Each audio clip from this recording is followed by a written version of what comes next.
Good morning. Good morning, everybody. Namaskar. This is Engineer Suraj Singh speaking from Bharat, India on this day, October 11, 2021, Monday. Start of week, talk of quality, safety, health, and environment. As usual, continuation of important topics which can never end because of quality requirement and safety standards. Topic being civil field engineering, life, engineers quality and AnnexSL, SHE, designs and construction, methods, contracts, organizations, communications, coordinations, and quality of standard materials, and whatever else. I've taken out COVID-19 title here from because it is a part of SHE now. I am including COVID-19 issues in SHE, that is safety, health and environment, because no correct news comes on this account. Only whatever news government or nations want to publish, only those news come, not real news.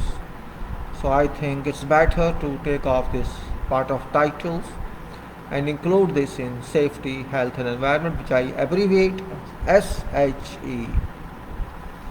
These titles, these certificates that I daily show to you, these are for purpose of reference. Reference in a sense, people should know what is meaning of competency, how it is measured, and who is what. There are so many certificates all over the world, and these are few only that I am showing to you because I am not having that many certificates.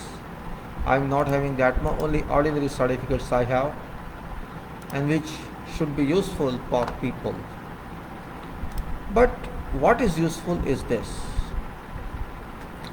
This work mentioned, this is more important than claim on certificates.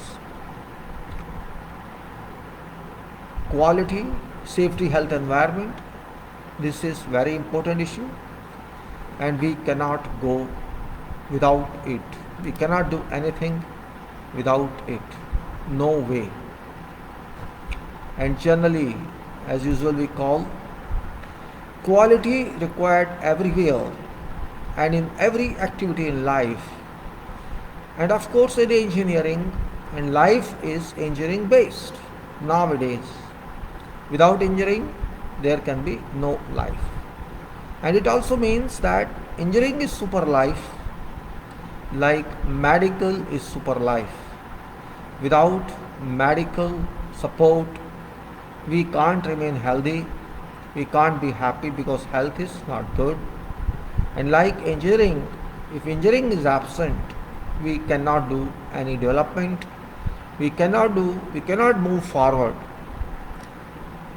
Or we can say life becomes dull, there can be no activity without these professions.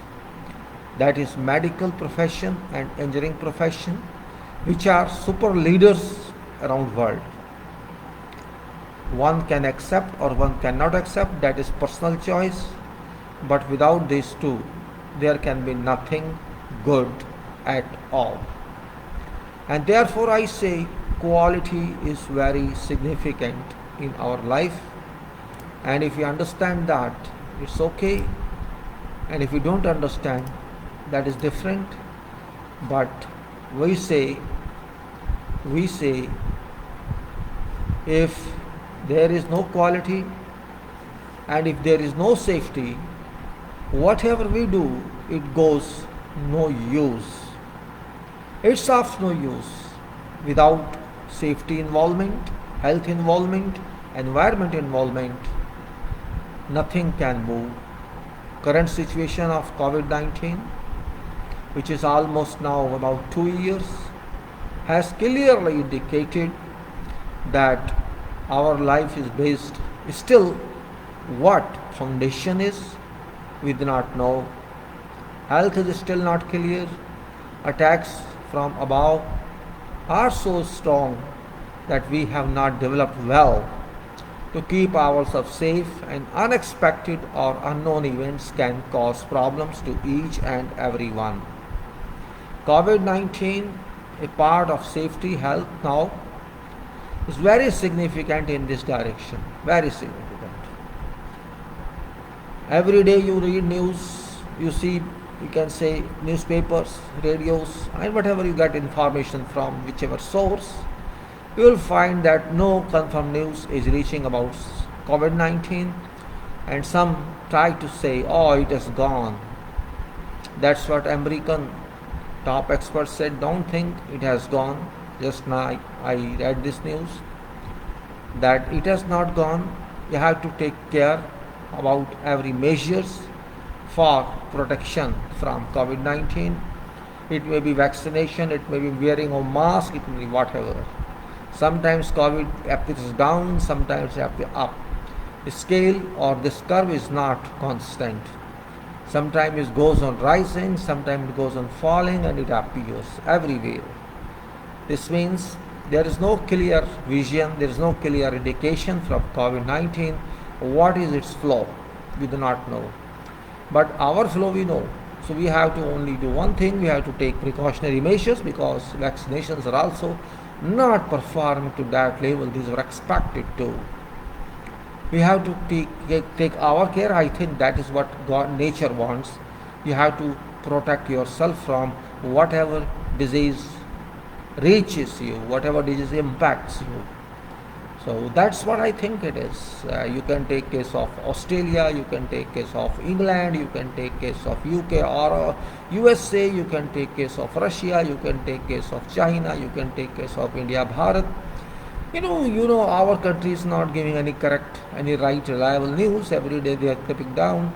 If England is having 35 to 40,000 cases per day, how can you expect that in our country is 18,000 or 20,000 cases per day, when population is 30 times than that of England? So just hiding news is something else, but facts cannot be denied.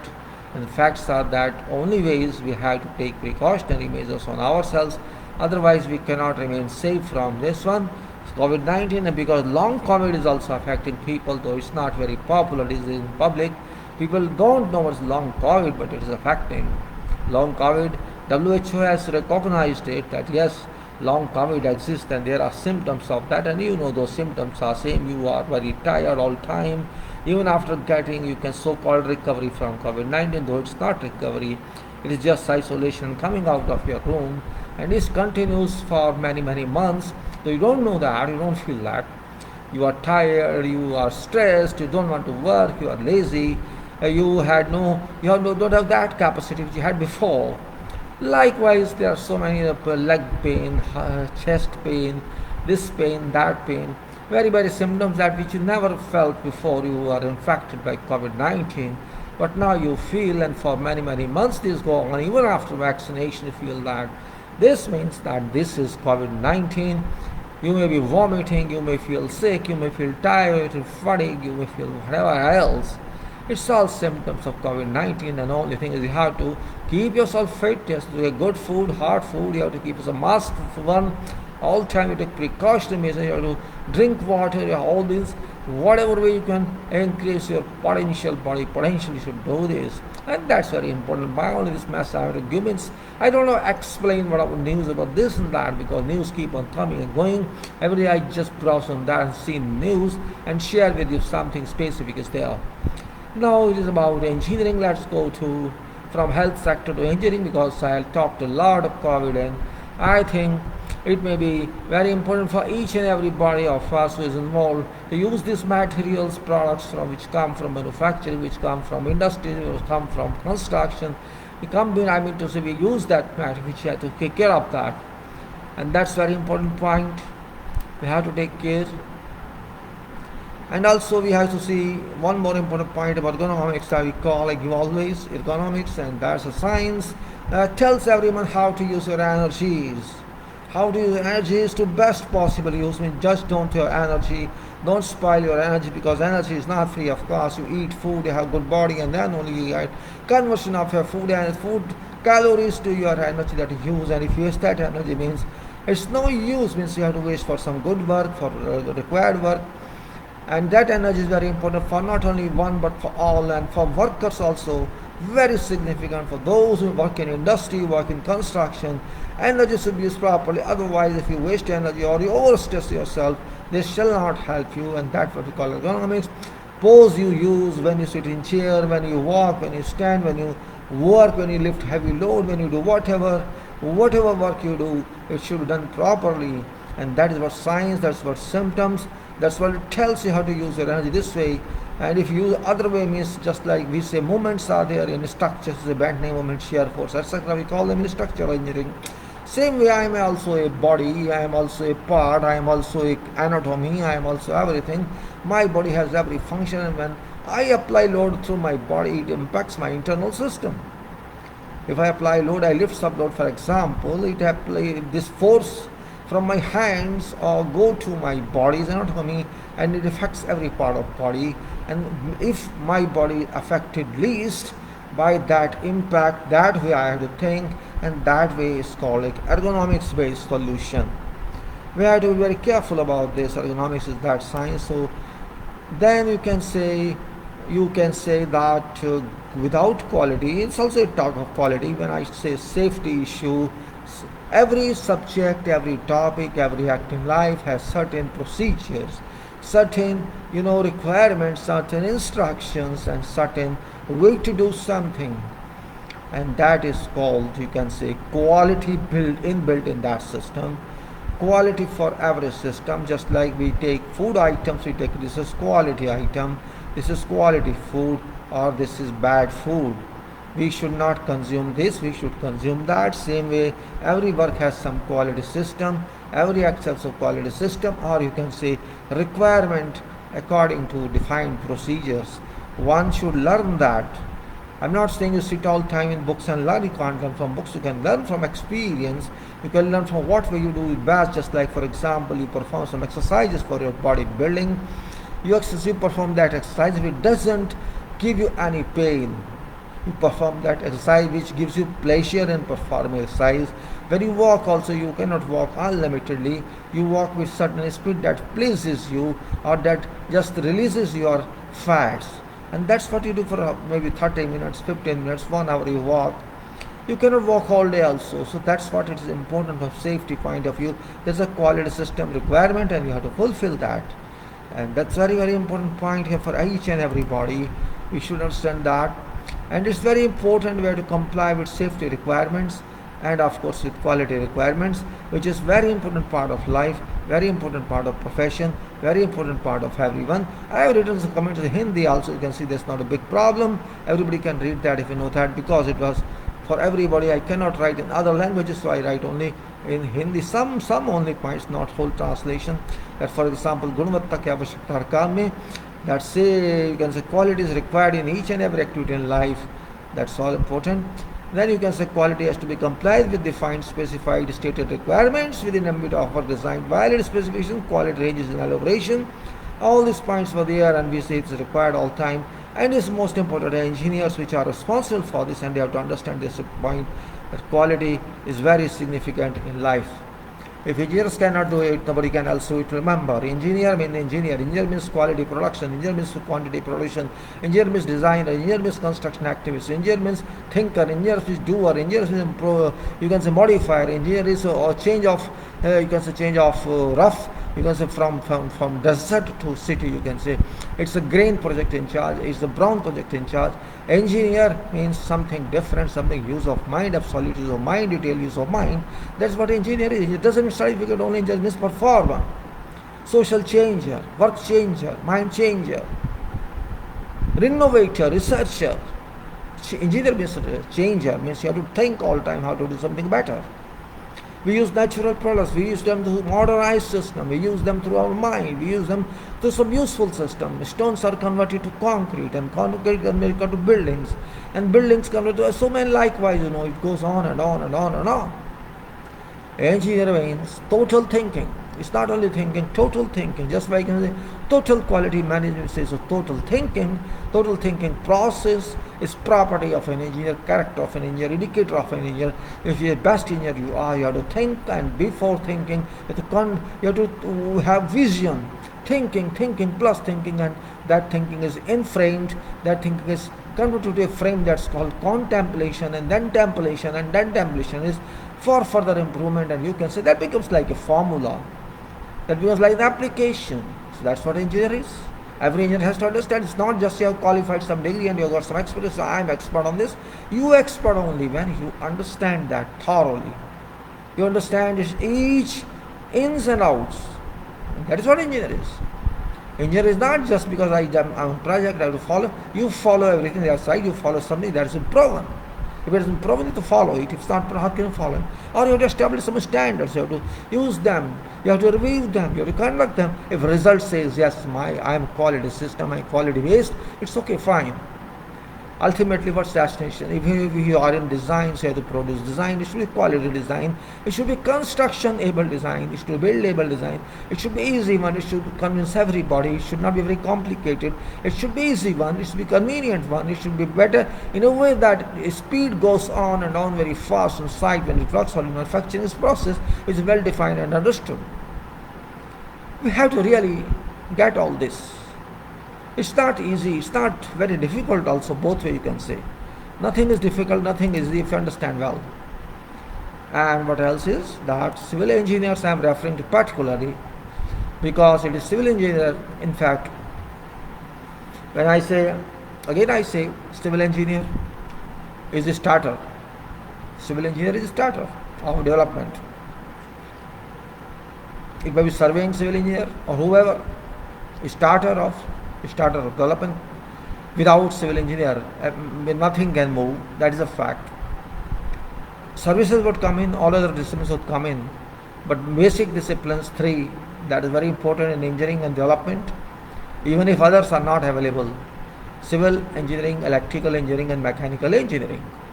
These are primary and basics and fundamental engineering disciplines or branches, without which nothing can move. If you can see these are all three to some extent starters. First starter is civil engineering, second starter is mechanical, and third starter is electrical, or you can say otherwise, because electromechanical and brothers and sisters, they have to move together. We use some electromechanical in our engineering works. There should be compatibility of electromechanical because the machine is operated by electricity. Then should be electrical current that is potential enough for compatibility of working on machines. And then we can use machines for construction. So it's very important part. Others are there, so many disciplines are there, so many branches are there. All work on this, support all this. So it's the responsibility of civil engineers first that one has to be very smart. Smart doesn't mean by dressing or by talks. Smart means in thinking. Engineer means thinking, not face, not dress. How much you can think and how much you can communicate. Thinking and communication. You have to communicate yourself also. It's not that you have to communicate others. Communication is a very important word, you can say, not only distils the word. Communication, coordination is a great word. And one who can do it is a successful person you can think on. If you are thinking, you're doing thinking, either you have to write that one, or you have to speak to someone, or you have to explain to someone, or you have to do operate it. So thinking is something, communication part, it's very significant communication part, and communication based on thinking. And those thinking applications, those thinking activities go into performance of coordination, and coordination is that one which checks everything. It's around. Wherever links are, where relations are, where informations are, all that focus on, and this done by coordination. Coordination doesn't mean subordination. This means you have to move along with all. That is what coordination is. Coordination is not a branch, it is a mechanism. It's also like word. Coordination is not done only in engineering but everywhere in life. Coordination may be technical coordination, administrative coordination, managerial coordination, organizational coordination, political coordination, or whatever sort of coordination you can say, where you have to contact people, or you may call it whatever you can say. In a way you can say communication and coordination are clubbed in. These are clubbed in for whatever kind of business you do. Business doesn't mean commerce. When I say business, it means activities, the list of activities. You can say that's kind of business. Business means whatever goes on for something. So coordination in family, coordination home, coordination in your office, coordination in your life, all these are very important. And this is where engineering relies upon. Activities relies upon. All activities rely upon this. Without good communication, you have failed. Because information does not, what I say means communication, actually practical purpose of communication is that information must reach to a person who has to use it, and that information, not that it should move, it should reach in time. It should reach in time, and when it is required, it should be available, because it affects time. If it doesn't reach, it will lose your time, and it will impact on cost, and you will say work will stop, and that can be a kind of practical risk. And the reliability factor is reduced in that case, so your analysis doesn't work there. And you can say analysis is formula that I use for finding solutions of every problem. Analysis, we say analysis of rates, we can say analysis of project, we say analysis of whatever problems we face. We have to analyze that problem. We have to analyze structural forces. We have to analyze all. When you do some investigation, we have to analyze every part of that. So analysis is very much important. It's kind of a master tool, you can say. It's like master key that tries to solve all locks opening problems. And analysis is something, a kind of God gift, you can say. Everybody cannot analyze, but those who can analyze, they are thinkers, they are concentrators. Otherwise they cannot analyze. And it is big power, you can say, certain power. Analysis, thinking to achieve whatever you want to achieve. And there is no value in this, and there is every value in this. You cannot measure value. What is value of analysis? Because analysis is analysis. It is a way to find solutions. It's a way to think. Same time you analyze, and you will find many ways to solve that problem, and you have to find best way, or you try every way to find best way. So valued, you can say so much, you cannot even measure that. You can only conceive that. It's the exclusive way for reaching solutions, and that is where it's required. So if I analyze something, you can say you're thinking something, you're contemplating something, and you are achieving something. And it applies to designs, it applies to engineering, it applies to conformance, non-conformance. Both engineering is very important as far as non-conformance and conformance are concerned. If you are giving conformance, it's a good engineer. If you have bad conformance, you are being bad engineer. And that's what main point in is. And you can say, I'm not going to talk every day about this, but I'm just trying to remind you that engineer is very important profession. It's not from earning point of view, it's from development point of view. This is only profession which can never end. It is evergreen profession till that you can enjoy this profession. If you cannot enjoy it by physical presence, you can enjoy by mental presence. You can enjoy by being consultant. You can enjoy by being a writer in engineering. You can become an engineer to speak to others. You can communicate to others by your knowledge, your long experience, your short experience, your middle experience. Whatever it is, that must be expressed so that others learn. And that is really, you can say, change of life, change, or you can say change agent for everything.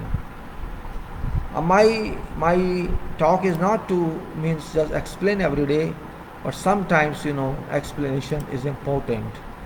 And then we can say quality system that we have.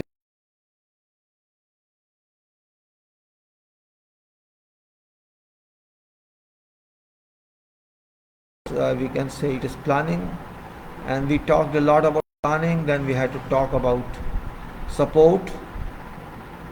So what actually we think as we concentrated on planning, again video and audio 00, very bad quality from our Airtel. Every day I suffer, and again just after 20 minutes, 24 minutes, it is showing its skill of reducing signals and frames per second.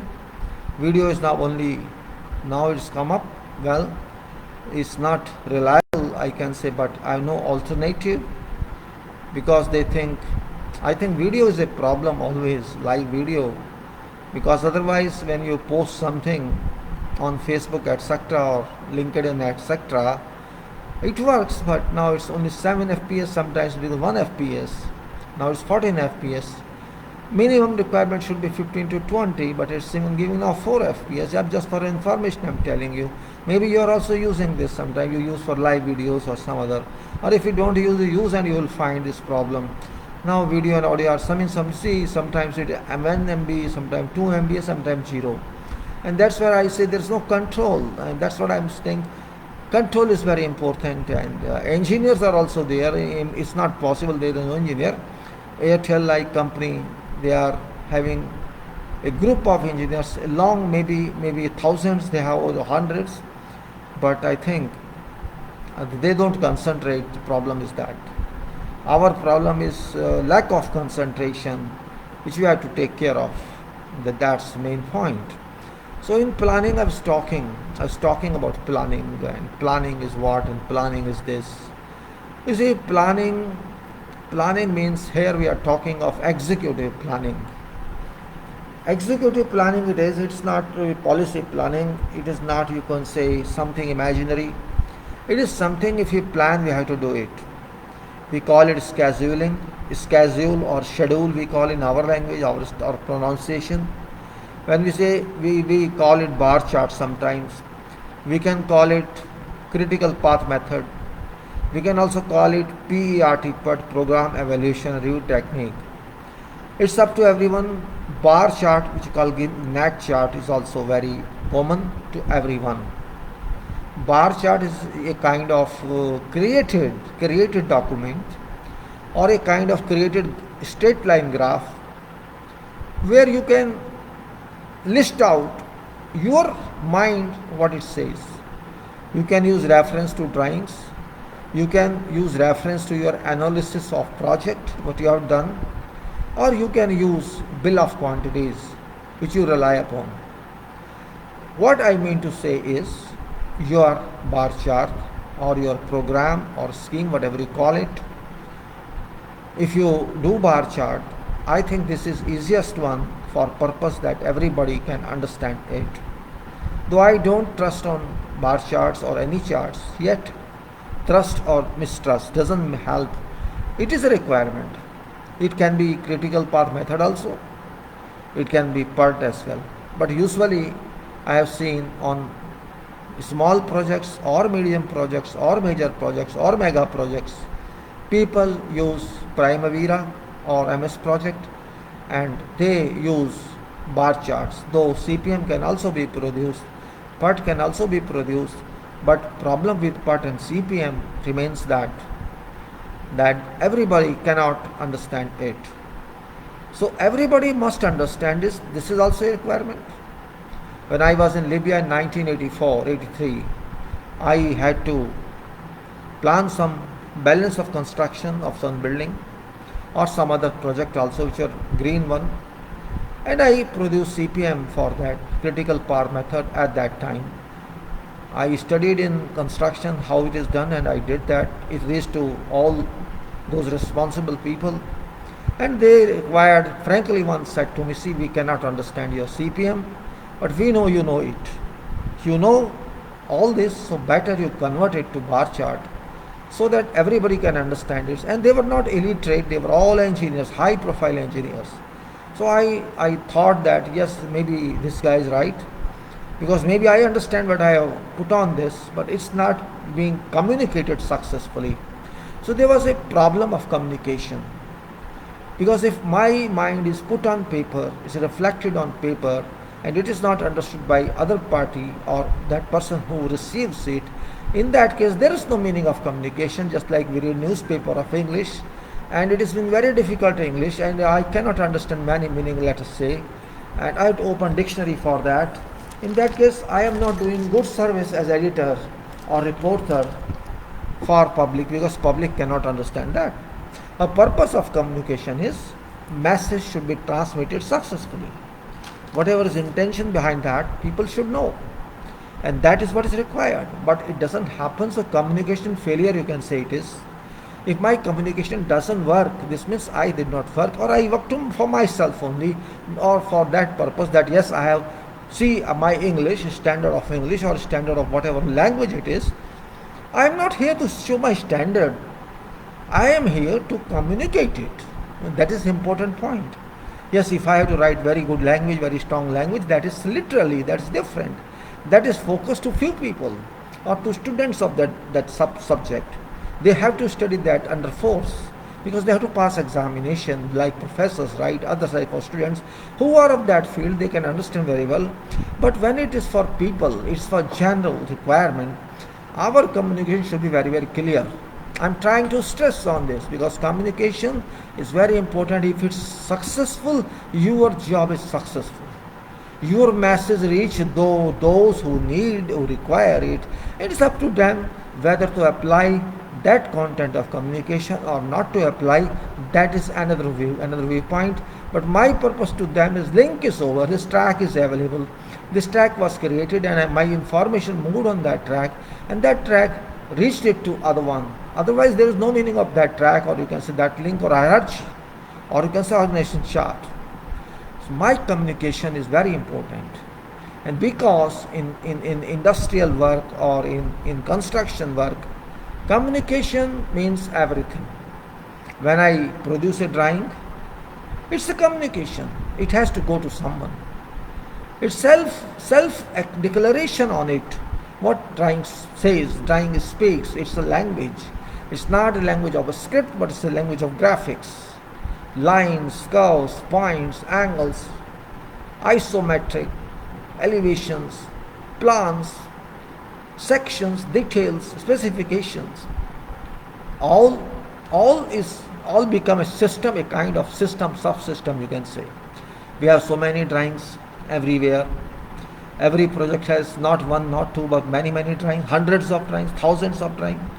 There will be many disciplines and drawings, many drawings from many disciplines. There is no limit. I have seen projects which I was just worried at that time. In 1981, 82, I was on a major project. This was Dar al-Thawra in Iraq, Baghdad. And I was responsible for tower portion of one heavy building. And when I saw those drawings, in those days, there was no computers. I'm talking 1982. And of course, drawings were excellent. I was surprised to see standards of drawings and pile up of drawings, so many drawings with big size, you can say, like A0 size probably, and a bunch of drawings. And believe me, it was time consuming to read those. I was too young at that time. I just qualified. I qualified my degree in 1980, and in 81 mid I left. Then it was 82. I did not have much experience. I had knowledge, I had intellectual status, but experience I did not have. So I was not, of course, not concerned because it was a project, it was an ongoing project. I had to take care of that work, RCC work particularly, RCC framing of that structure based on old working stress methods and most probably, and we have to see a structural responsibility. So I had to study those structural drawings, architectural drawings, of course services etc. were there, but more important was architectural and structural drawings. So that time I had to study up to midnight or past midnight every day, so that we have to think, we have to see what is to be done and what details are required. All that, of course, that was my learning stage. I cannot say that very good, excellent professional work it was. I had to learn from that more than what I could learn from my examination and from my college experience or from my university experience or from my whatever else. So work is always a teacher, remember, because there are those people who draw, who write some specification, who work with you on site and you work with them on sites or on organizations which manufacture. It is very, very different. Means planning is a mother, you can say. Planning acts like a mother starter for these activities. Whatever activities goes on site, in whatever discipline, somewhere it was planned. You should know that. It's understood. If I do concrete, I do brick masonry, I do block masonry, I do some finishing items, I do some electrical work, I do some mechanical work, whatever we do, somewhere there is some plan. And behind that plan there is some design, and behind that design there is some scheme, and behind that there is some field. Likewise, if you go backwards, you will find you are linked to that one. And it is all a kind of network, physical network, mental network.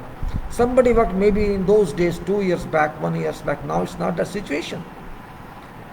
Sometimes one worked, this design worked 2 years back or 1 year back, and now it's coming for implementation or execution or prosecution. We say that. This means that person may be there, may not be there now.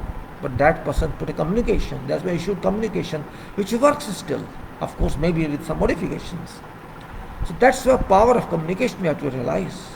Communication in writing, communication in drawings, communication in contract forms, communication in general conditions, communication by specifications, communication by some other program, so by software nowadays. Communication by, you can say, experience, what my experience teaches me, or what others' experience teach you, or what you teach to others by your experience. This is technical, this is engineering, this is coordinational communication, that we interact with each other, or their writings. Writing, believe me, is very important asset. I can call it asset. Maybe it doesn't pay you something, it doesn't give any return form of remuneration, but it is very important and integrated part of engineering, and it can be used by anyone, whoever who is interested in it, provided it is published on nowadays in social media or some other books.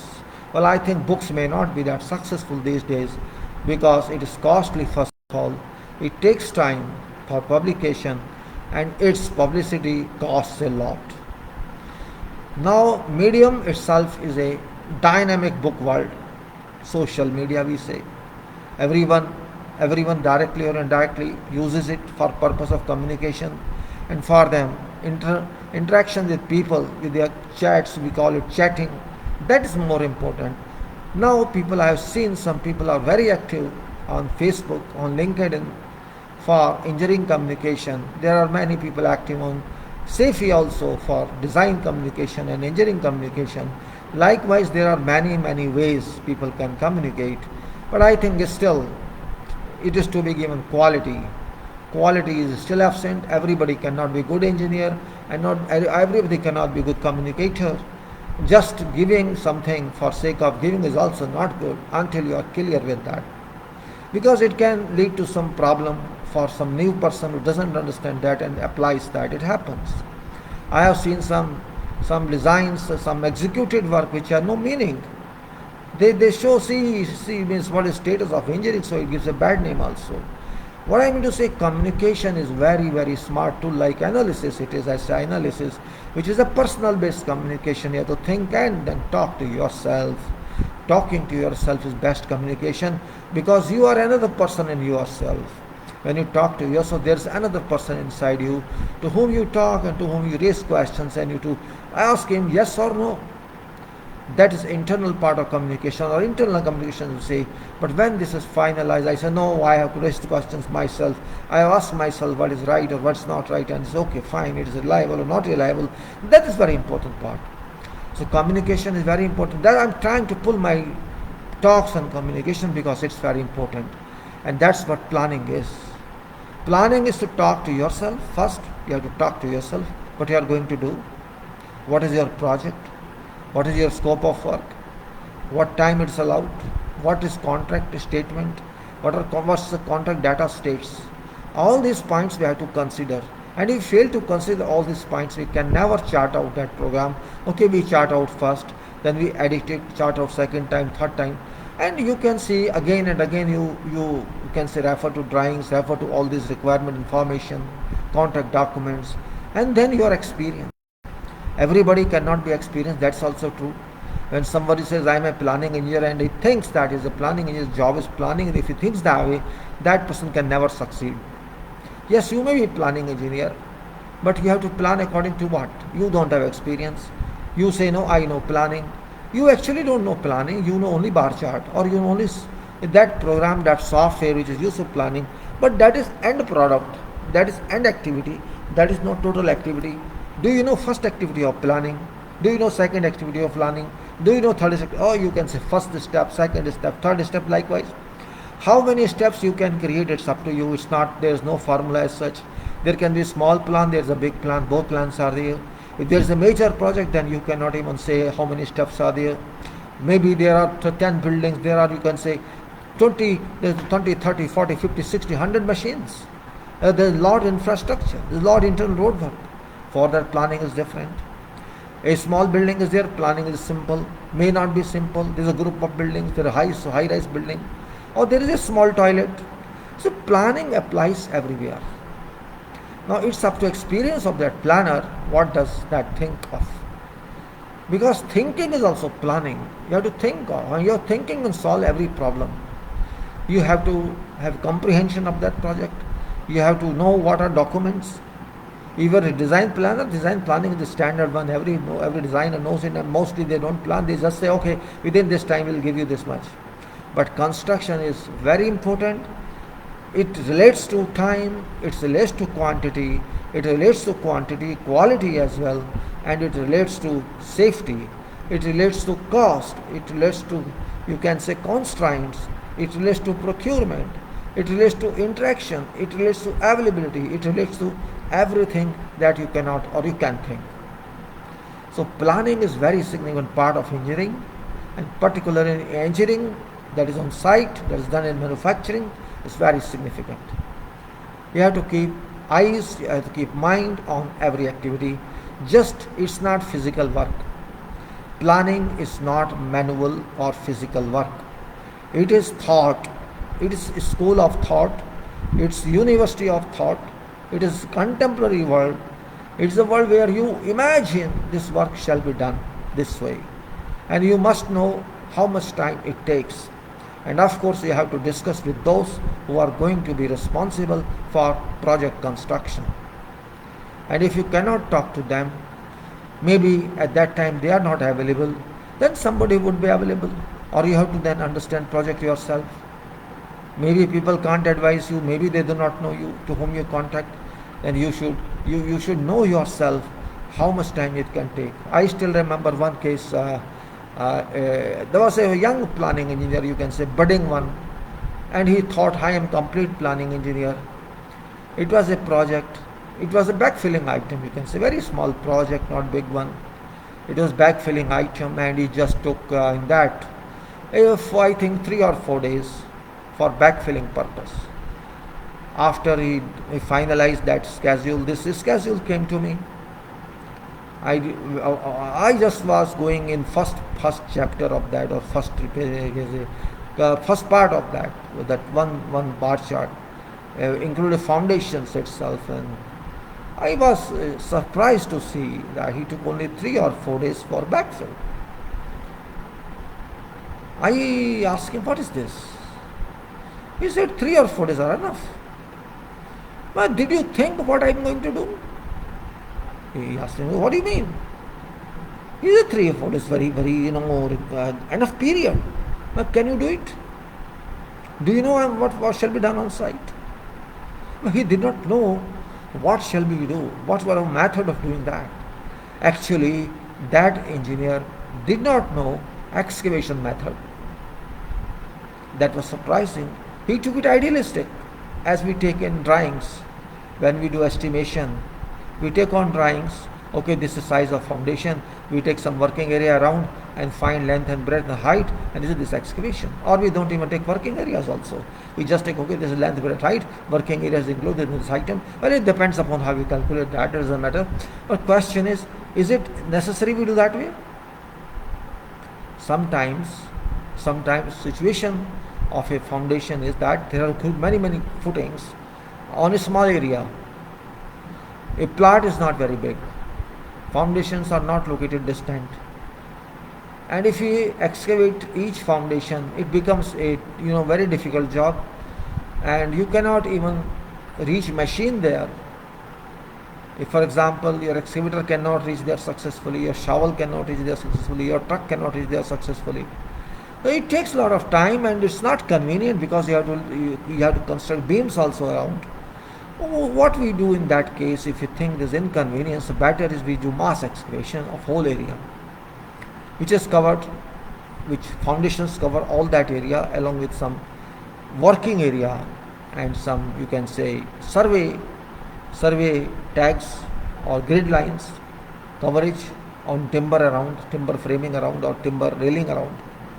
We use these machines to go in directly into foundations. So what is best in we consider in that case, if it's not very difficult area for excavation, we just use shovel or excavator and take out and do all excavation. It's easy to that limit, easy for blinding, it's easy for construction of foundations, it's very easy for everything that we do very fast. But problem only comes in when we backfill. Because we have excavated extra, we have to backfill that. Doesn't matter, we have material to backfill, we have machines. But quantum of backfill increases, and that of course takes time. So you cannot take, idealistically we have to understand quantum of work and access to that work and then testing of that work. So we have to take into consideration reality of physical work, how work is done. We must have our own idea, but you are a planning engineer, you are not on site to do work. If you do not have idea, if you have idea, it is fine. You were a site engineer before, you are doing as a planner now, fine, it can happen. But if you are not experienced one, as it was in this case, that person did not even consult with me, just did itself. And it was failure. You cannot do that. I did not accept that. Even if it is accepted, there is no meaning because somebody else will question. I am not just interested in approval of schedules. I am interested in its physical being. If a schedule is there, it doesn't work. There is no meaning because we have to understand site problems. We have to understand how shall site guy do on this. If day-to-day planning, weekly planning, quarterly planning, half-yearly planning, yearly planning, bi-yearly planning. These plannings always vary. Purpose of plan is to have comprehension of work. It's not that we can stick to each bar. Yes, that is a schedule, that is a program, that is a purpose of that is that we have to move work, we have to push work, and we have to measure our achievements, our earnings, how much work we have done and how much was required to be done. Competitive statement has to come. We are lagging behind, we are moving ahead. If we are moving ahead, okay, fine. And also, if we cannot say we are moving ahead a lot, it's not possible. There is a limitation. But sometimes we have plenty of time and sometimes we are short of time. Both happens. We have to be careful. In fast construction, time is limited, but work is same. In fact, it is daily work, and daily work is more than what is normal because you have to maybe extend time, working time from 8 hours to 10 hours. Nowadays 10 hours is industrial time. You may have to 11 hours or 12 hours, or you have to do work in shifts, or you have to work on holidays.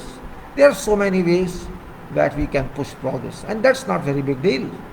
It's done on every project. When there is a peak construction time, activities are done like that. We have to understand that point very well.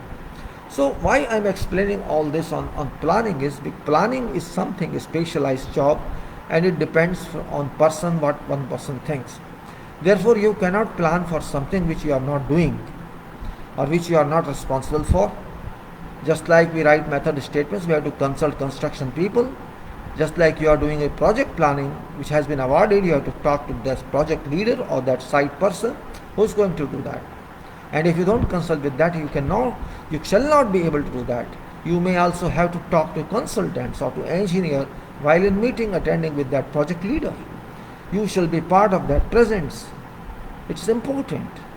You cannot impose your ideas, your maybe futile ideas. Our ideas cannot be futile because it's cost. My ideas should be fertile, maybe not 100%, may not be agreed by everybody. If somebody dispute with me, then okay, you give me your opinion and we'll take consideration of that. That's what is important. So planning is very critical activity. Therefore, it's not just ideal instrument, it should be a practical instrument. It should tell what it means. It should tell what is to be done. It's not a trial. Sometimes every day what planner shows, planner should also be practical. It should not say, oh no, do this column, do that column. Sometimes they write like this. A new planner used to write something like that. It was very long, very old. Means there was one person, engineer, planning, he used to call him MTAC, and he used to write, go to this, instruct this man, ask excavator operator. No, that's not required. It's not your job. Your job is indicate only what should be done in each period, which area is priority, which area is not priority. There is a scope of work. You know that scope of work. Include that scope of work. We should know in this period this work should be done. That's it. Don't tell me which column I have to do. Don't tell me which area I have to do. Leave it to me. I am on site. I know my problems. Problems are not one. Problems are not two. There are immense problems. Sometimes I have a material. Sometimes I don't have material. Sometimes I have one sequence. Sometimes I change my sequence due to whatever reason. And that cannot be discussed on plans. We can say, okay, this is date of start, date of completion, that is agreed, it's already in contract. And we have to distribute our work areas within that. We cannot contravene that, we cannot go beyond that, and we cannot go earlier than that because of many complexities. So planning is something very, very minute work, coordination work, and it cannot be done in isolation. Planning engineer cannot do anything in isolation until that you can say collects information for everything, not only for time, information for output, what output our people shall give. Every country, every system, every nationality has different level of performance. We have to study this on sites. You can say day-to-day planning, weekly planning, all that should be properly conducted. Planning is experience-based activity. There is no book that can you give planning method. There is no book. We cannot say, I have this book, I can use this book for planning. No, there is no such book. We cannot use book for planning. We have to plan according to experience. We have to plan according to site requirement. We have to plan what is wanted, what is desired, and what is best way to plan. Therefore, we have to think of planning every time. It's not easy job. We have to plan for time. We have to plan for resources, which are machine resources. Our resources should not go idle, should not go waste, because it is not easy to take out a machine every time. For there is no job for 2 days or 3 days for that machine, and you bring it back again, transport will cost it. Therefore, we have to be very careful that our machines at least should perform every day for defined number of hours, if not full time. If these machines are hired, then we have to be very careful. We have to pay for that, and we have to work also to return ourselves that payment. If that machine goes idle, you have to pay higher charges, and that doesn't work in favor of work. Resources are very expensive, particularly mechanical resources or heavy resources. For example, you can say concrete pump, batching plant, trucks, excavation machines, rock breakers, shovels, cranes. These are very expensive, and these cannot be allowed to be wasted, to go futile. And therefore, we have the human resources, we cannot allow them to sit without, because if human resources don't work, if excavator operator doesn't work, excavator doesn't work. If human resources fail, site fails. If masons fail, work fails, carpenters fail, work fails. Their work is also connected, interlinked. If formwork is ready, it's not poured, it's waste. If you don't get batching plant concrete, it's waste. It's not one point that we can consider. It's miscellaneous consideration there. Every point counts, every attempt counts. Therefore, we have to be very careful in reflection of histograms. We cannot simply use software and say what software says is my life. Software is a support, it's not my life. I am my own software of experience. I know how much time it takes for one column form work, how much time it takes for flooring, how much water it takes for work. Means quantification I know, timing I know, or you can say value I know, and I know quality system, I know safety system.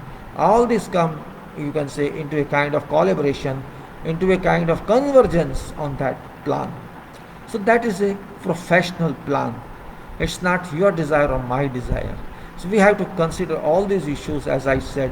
Materials we have to consider, machines we have to consider, timings we have to consider, methods of procurement we have to consider, and whatever else contract has, limitations or you can say extensions, we have to consider that. Every contract is different, therefore study of contract is very important. Meetings are conducted, issues are raised in internal as well as external meetings that we should be ready to receive or to answer. All these meetings should be recorded and communicated to whosoever involved persons formally, later on giving reminders and further follow-up of related activity updates. In fact, an excellently performing coordinating engineer or manager shall be required to be appointed by both contract and supervising agencies, so that regular review of contract requirements, follow-up for resolutions may be made up whenever it be necessary. It has been observed that deliveries related to bulk materials which are imported from overseas cause delay due to various factors, and these delays to be avoided. Means certain points we have to consider that I have written already. In fact, an excellently performing coordinating engineer or manager shall be required to be appointed by both contractor and supervising agency, so that regular review of contract requirements and follow-up for resolutions may be made necessary, very necessary, whenever be necessary. It has been observed that deliveries related to bulk materials which are imported from overseas cause delays due to various factors, such as delay in appointment of vendors due to rates and supply terms and card conditions, letter of credit opening, delay on material approval, delays on customs, etc., which points must be taken care of in due time. And actually this is done. It's not way, means procurement division think different way what we think. They don't think that way. Sometimes they don't know what timings of project are, and they are responsible. I've seen this in various organizations that, of course, there's no fault in that. There can be a procurement division on major project and they can procure, but they have to keep consideration of contract positions also. Maybe they deal with every project and not only one project, and they have no time to go through contract. But time you have or no time you have, then you must ask someone else. Means they ask me when this delivery is required. They ask that question. And who is going to give that delivery? It is either a planning engineer has to go or professional site engineer has to give, a person who is responsible for execution purpose, or a manager or an organizer or site agent or whatever it is. That person has to provide that information on delivery requisition itself. But this material should be available on site on this day or before this day.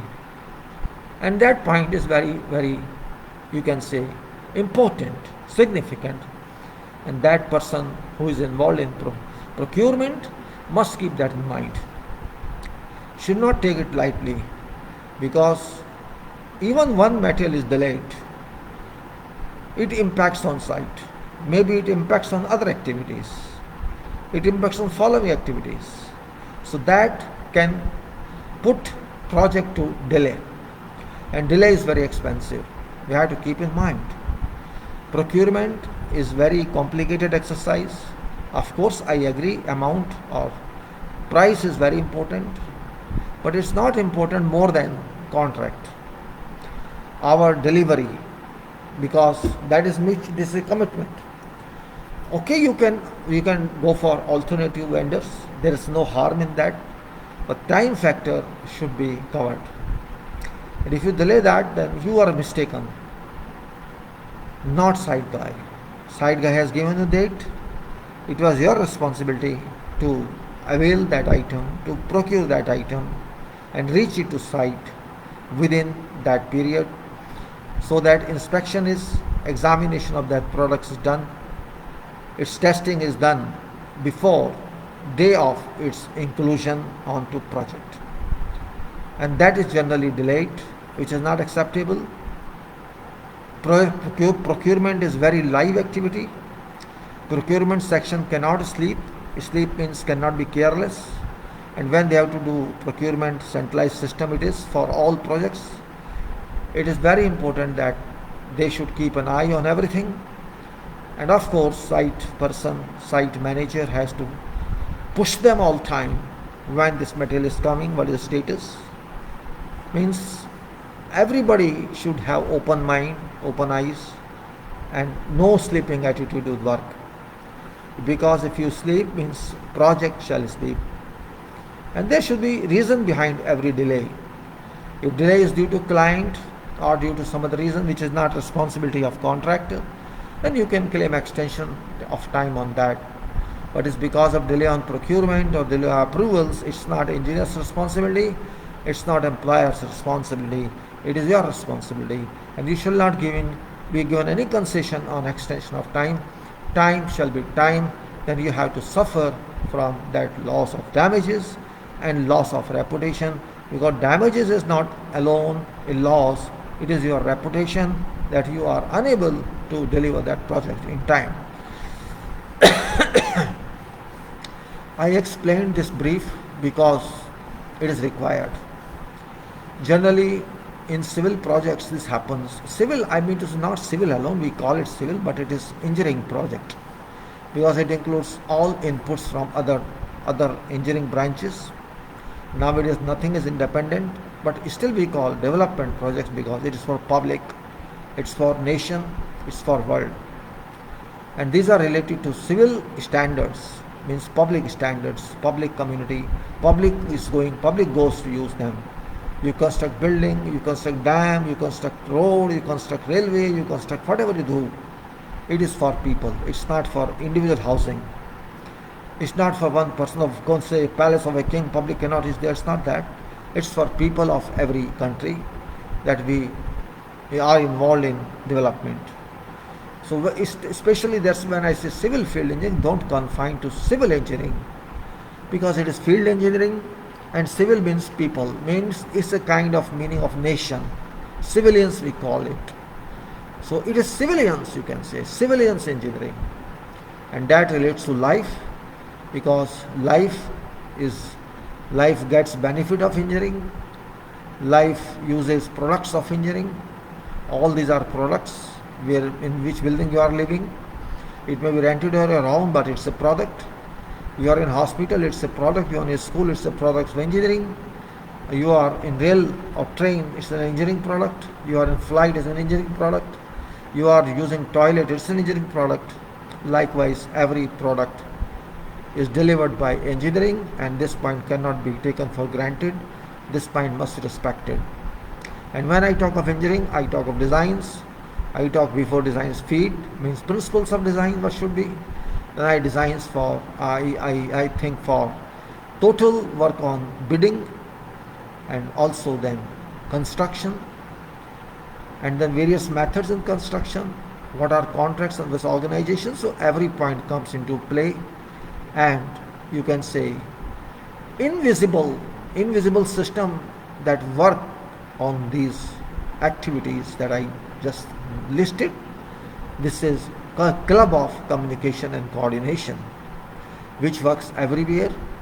You cannot simply say that it works in construction only. It works in constructions and designs, and everywhere it works on method statement designs, and on whatever else work we do on site. Practical work on designs means when you do work on site, it may be form work, it may be bar bending schedule or bar bending work, it can be welding work, it can be ducting work, it can be electrical work, it can be whatever else. Everywhere coordination is a must, and coordination means final work. Some people say interface. Yes, interface is also there. Interface is more technical than coordination, you can say. Interface is particular technical compatibility of every item. Fitness of electrical item with mechanical item, fitness of mechanical item with civil item, so it should perform.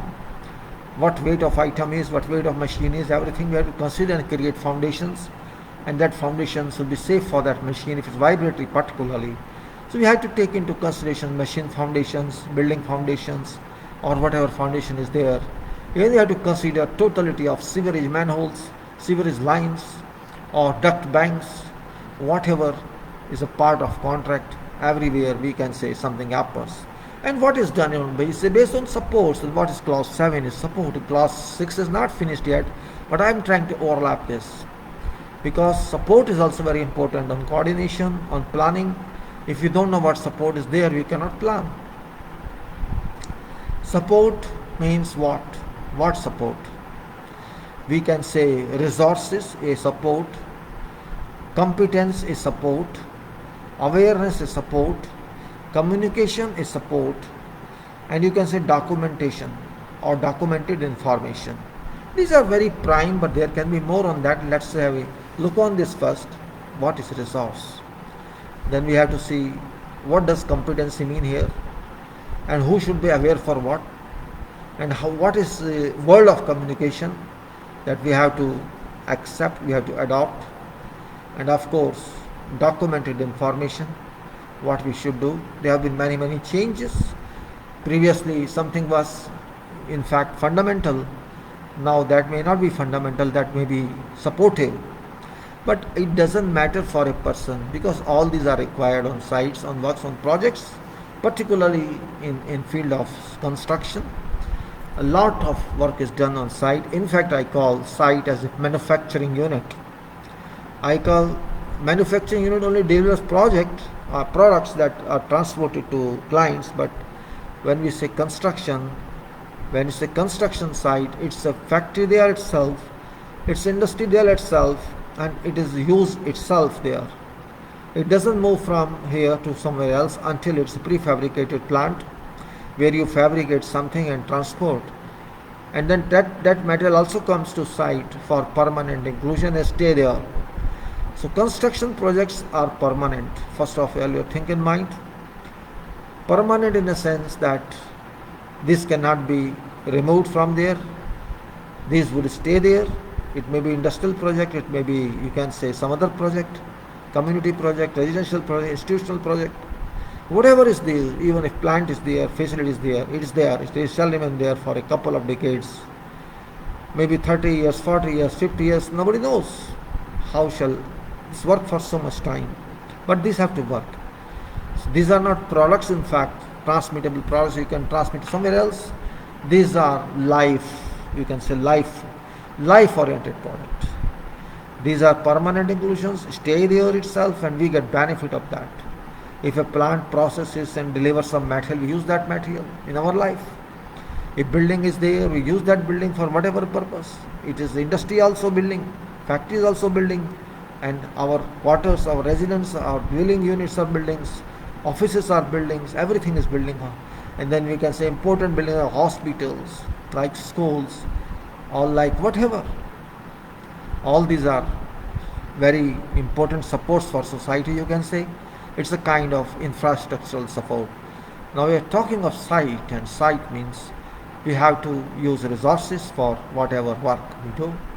And those resources, you know what resources are. Resources, I consider human resource as top resource. Then I consider material resource. Then I consider, you can say, machines resource, whatever machines and tools we use. Then we consider, you can say, whatever else subcontractors, for example, we use on our jobs. We hire some machines, we use some technology, or we use very high competent personnel, and then we use information itself, awareness, safety information, quality information, practice information, we call it good industrial practice. And all these are available somewhere in forms of documents, in forms of software, or whatever form they have, these resources, and that we use communication to know that. And whatever we get with us, whatever information we use, we procure and use that, and that we document somewhere or keep in record with us. It may be soft document, it may be electronic, or it may be written document, whatever it is. that is kept, that we, as a record of that project, history of that project. We have complete records on every project. We should keep records which are from contract and records which are from work. All are kept in some way. One is called design details, design documents. Other one is as-built documents. Every work that we have done, one time it comes when we say this is as-built document, as-built records, or whatever information we take from these documents or from previous documents, we can say this is documents we use for this project, and we can say then it is documented information, which is very significant part. It's a kind of history of that project. Every project has some history, and if that history is recorded, that's called professionalism, profession-based work. We cannot do something and say, oh, we forgot to record this. If somebody else comes in your place, that person wants to know from where that information, or where is that information that was used, that was employed. If it's not available, so nobody can verify what work was done, how it was done. It's very difficult to know in that case. Therefore, if it is documented everywhere and referred to, then everybody can find that information, and this is useful during project construction time. It's not for whole life.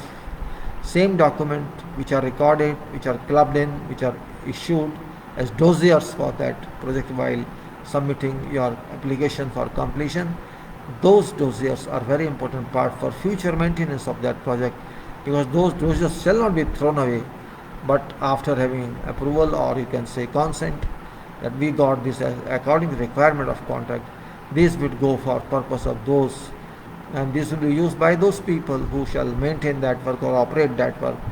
So it is not gone, it's changed its use, because construction project is over, construction has ended, and project has gone. But that's different. Support I'm talking, and support is this. Support is very important part. We cannot take it for granted. We cannot take it easy. We cannot take it in a childish state. No, my job is this, my job is not that. Every job is my job. Every thought is my thought. Every work is my work. If I do not know that work, then I have to understand that work, and that's called job training, on-job training. It's very important part. Everybody learns something new on every new project. Everybody teaches others. If I know something, it's my duty and interest of my project that I have to teach them, or they have to let me know what is right or what is not right. It doesn't matter if I am a consultant or I am a contracting person. It doesn't matter as far as project is concerned, because project responsibility lies on everybody. Our focus should be on delivery of project, and not of who is consultant or who is designer, who is designer's job is designer has to do, construction guy has to do, and because whoever you are, you have to do your job. And ultimate is that this is job done, and how it is done, that is another issue. Is quality wise done, or it is just substandard one. It's important point to discuss. And then we have resources which are talking of, and we can say resources, competence, awareness, communication, documentary information, and points that we have to consider are material, equipment, and human resources, capacity, potential of organization and individual, qualification of personnel, awareness among all pertinent system and its functioning, written job description, work procedures, safety procedures, quality control procedures, administration method, etc. Documented information is different than documentation. Whatever information about management and procedures of process in whatever form, such as written text, maps, charts, designs, successful implementation, evidence of compliance of requirements, and you can say no support of documents but evidentiary available documents for reference and future use, documented information. So these are certain points that I just spoke fast, because this is already written and you can refer to that. As I said, support. In every structure we have some supports. You can take every structure. There is foundation, and below foundation there is soil. If there is no soil, there can be no foundation. This means ultimately whatever loads, whatever stresses that are transferred to foundation, and foundation further transfers to soil below. You can say loads are distributed to soil, dispersed to soil, and no foundation takes that load. It transmits, and it transmits all time to come. So you can say foundation is that level fully busy in its work. Until foundation is there, it remains working. It can never be free of forces. Such a beauty of foundation is, try to understand what I am saying. What level of foundation is busy is very difficult to define, because it is very busy. It's a fact.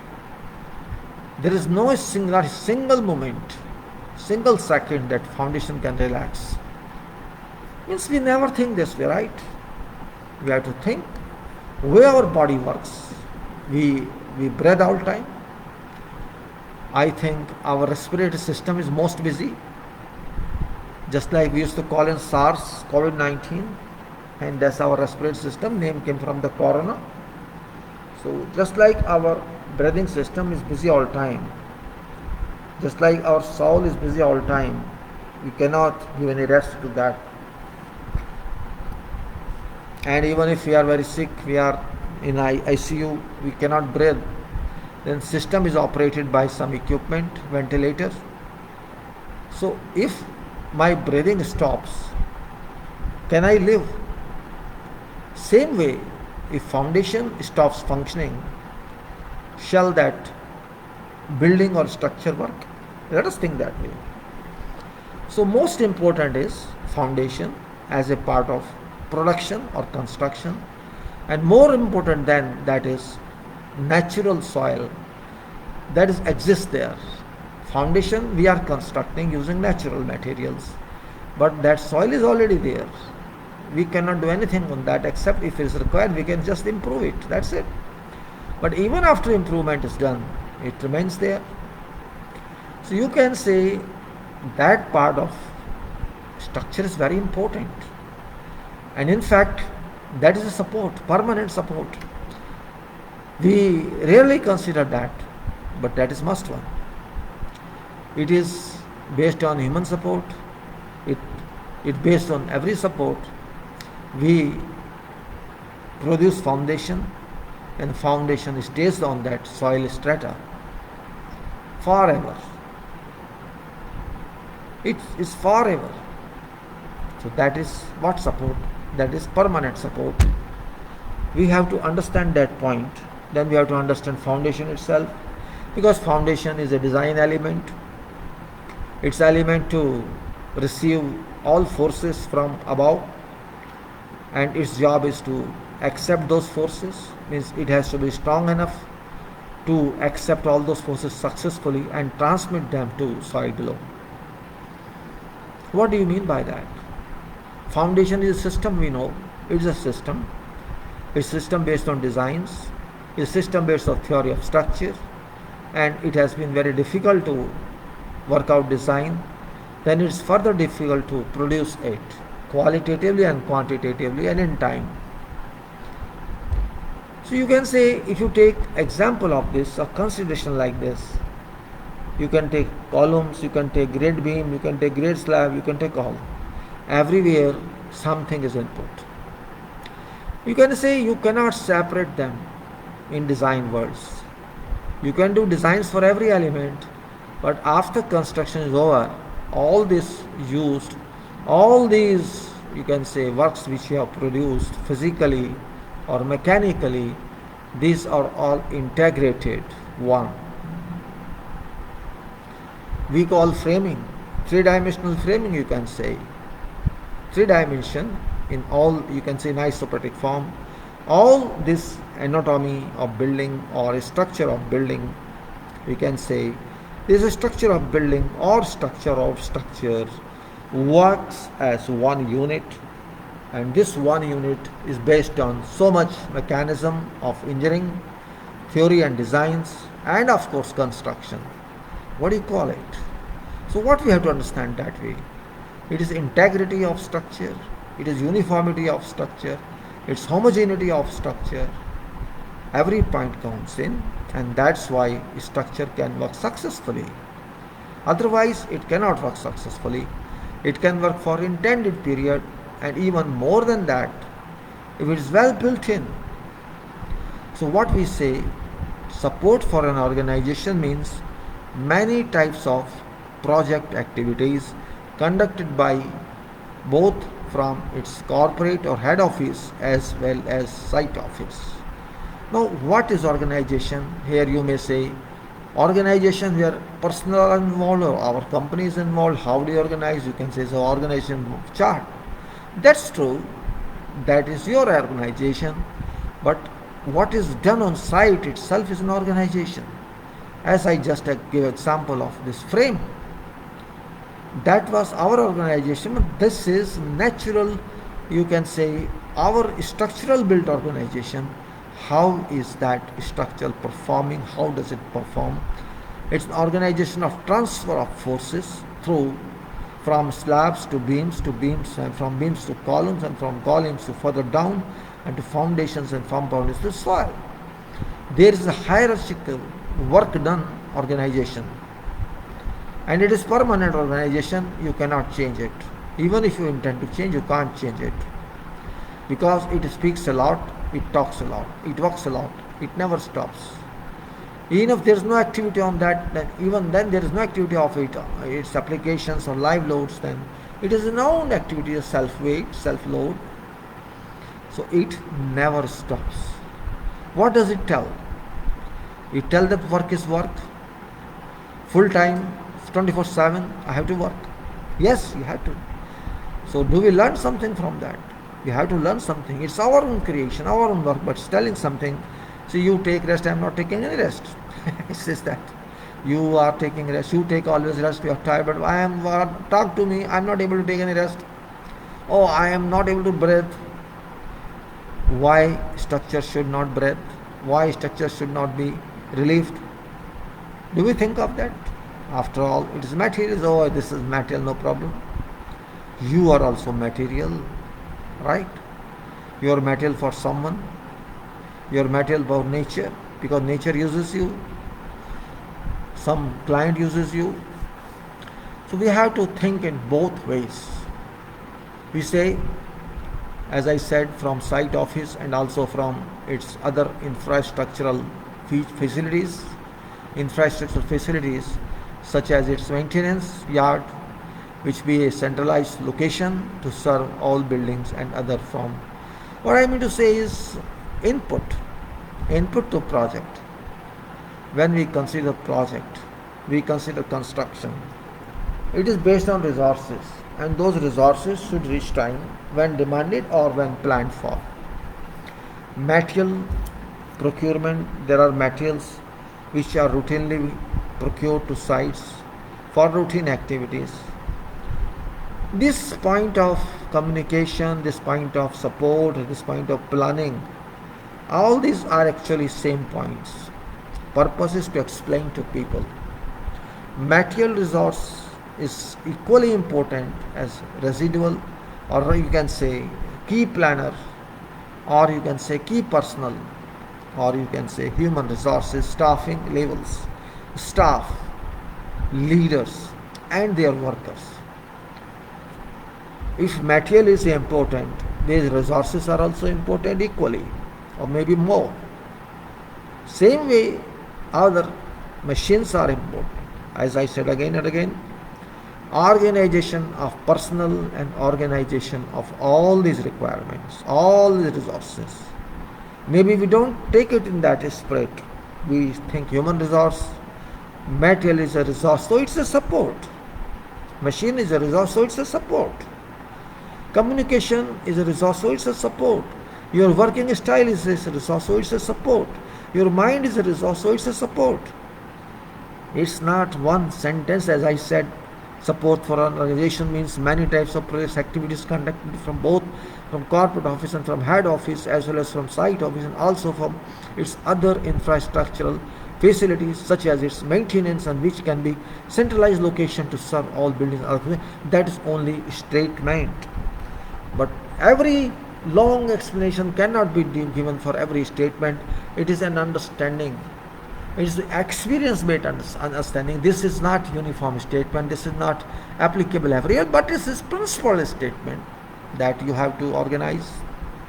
You have to organize at every level, at corporate level, at site level, at work level.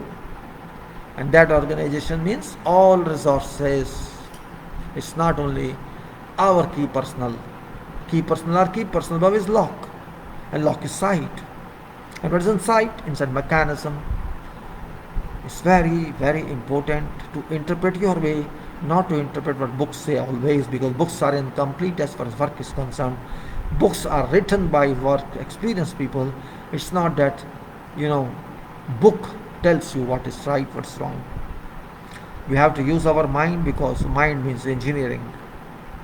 We say support is classified. Support is classified into human resources, mechanical resources, professional management or organization resources, knowledge dissemination resource, communication, procurement, management, organization, safety organization, quality organization, infrastructure, financing resources, etc., etc. It depends on project, what project it is, what work it is. There is no hard and fast definition, because works are not hard and fast. Every project varies in its components, every project varies in cost, every project varies in its technology, every project has a different way of working. But one thing is clear, that every project has potential, every project has its use, and it is based on resources. These resources, which we originally call, or you normally call, human resource, equipment resource, or machine resource, and material resource, and communication resource, and coordination resource, these cannot be changed in one way or other way. Even if you think, yes, we can redefine, we can define some to very high profile elaborations or some to low profile, and generally because we are not going to define it for public or for newspapers, we are going to define it for our use, our communication system. Means even on sites, we have two engineers, they are in charge of some common work. They too can have different opinions, but work does not accept those opinions. Work accepts accuracy, work accepts standard. Whatever way it is done, it is to be done, and we have to get it done. We have to get it delivered. And therefore, communication creates a harmonious atmosphere. If two engineers or three engineers are responsible for some project, those all should know what shall be done. They all should decide what shall be done. And if they know, there can be no conflict, there can be no lapse of coordination, because they already held it, discussed, conferred. And therefore, you can say resource use is very important. That leader who leads site should be very important, very significant, will be significant in its approach. That person should have broad mind and keep in mind that goal of project, and also have to draw best use from its supporting engineers and supporting staff. It's very sometimes understandable and sometimes it is not understandable. I don't know reason behind that. Why? But we can say very plainly in this talk that support or resources required by construction organizations depend on type and working nature of organizations. Support resources required by construction organizations depend on type and working nature of organizations. In this case, organization, you can say contracting company, and which is busy, which is responsible, or which is interested in RCC buildings contracting, or you can say is a specialist contractor for RCC buildings. Just an example, it is. RCC is a specialized word, though people know it, but technically it's different on every project. Easy to say RCC, but it is very difficult to understand in comprehensive manner working of RCC, functioning of RCC. Its theory, its analysis may not be same as we see in construction. Construction can be different. It's not necessary what we considered in theory or we consider in designs. Practically it is same, it can be different, but it works as far as structure remains safe. That is main consideration. So that specialist contractor who would require support resources related to its different ingredients and total requirements, project's requirement and project techniques, both should be compatible, and support resources should understand all that. Organization may be a prime general contracting or maybe only a small or medium level contractor who would require support resources accordingly. There is no way we can say support is not required. There is no way we can say key personnel are not required. There is no way we can say this is not required, that's not required. It depends on what work it is, what stage it is, what is required, what's not required, and that's why experience is exclusively important. If we cannot write books for everything, because it is not worthwhile to write and not viable maybe for publishers, so we cannot waste time in that. I have tried myself. I wrote site information, but publishers did not accept that. So this is publishers' problem. And until books are available on practical use of activities, practical use of engineering, if it's not just college books, textbooks are not sufficient, and other books we can call resources, those are not available. If it's not available in book form, then it should be available in knowledge form, written knowledge or recorded statements like I am doing. Maybe this is useful for future people to come, not for me, not for my colleagues, because they are not interested in something new, If you do something new, if you talk for 2 hours, 1 hour, they feel what nonsense is talking means. Well, one has every right to say. So what I say, resources are very significant.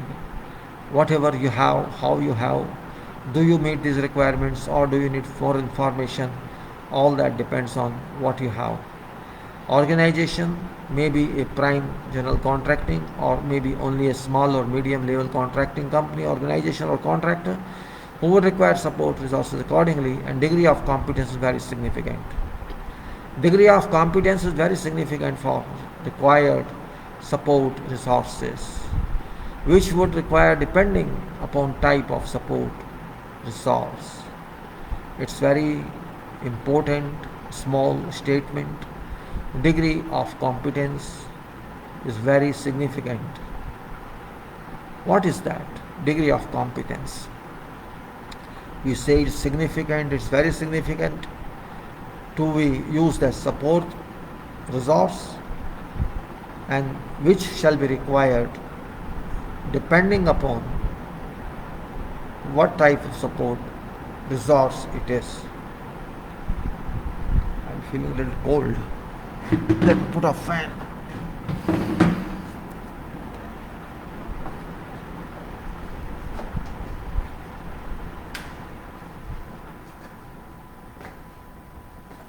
It's a little cold, 23 degrees, or I think 24 or 5 degrees it was. So I just put a fan and I was stretching my leg also for 5 minutes. So now, degree of competence.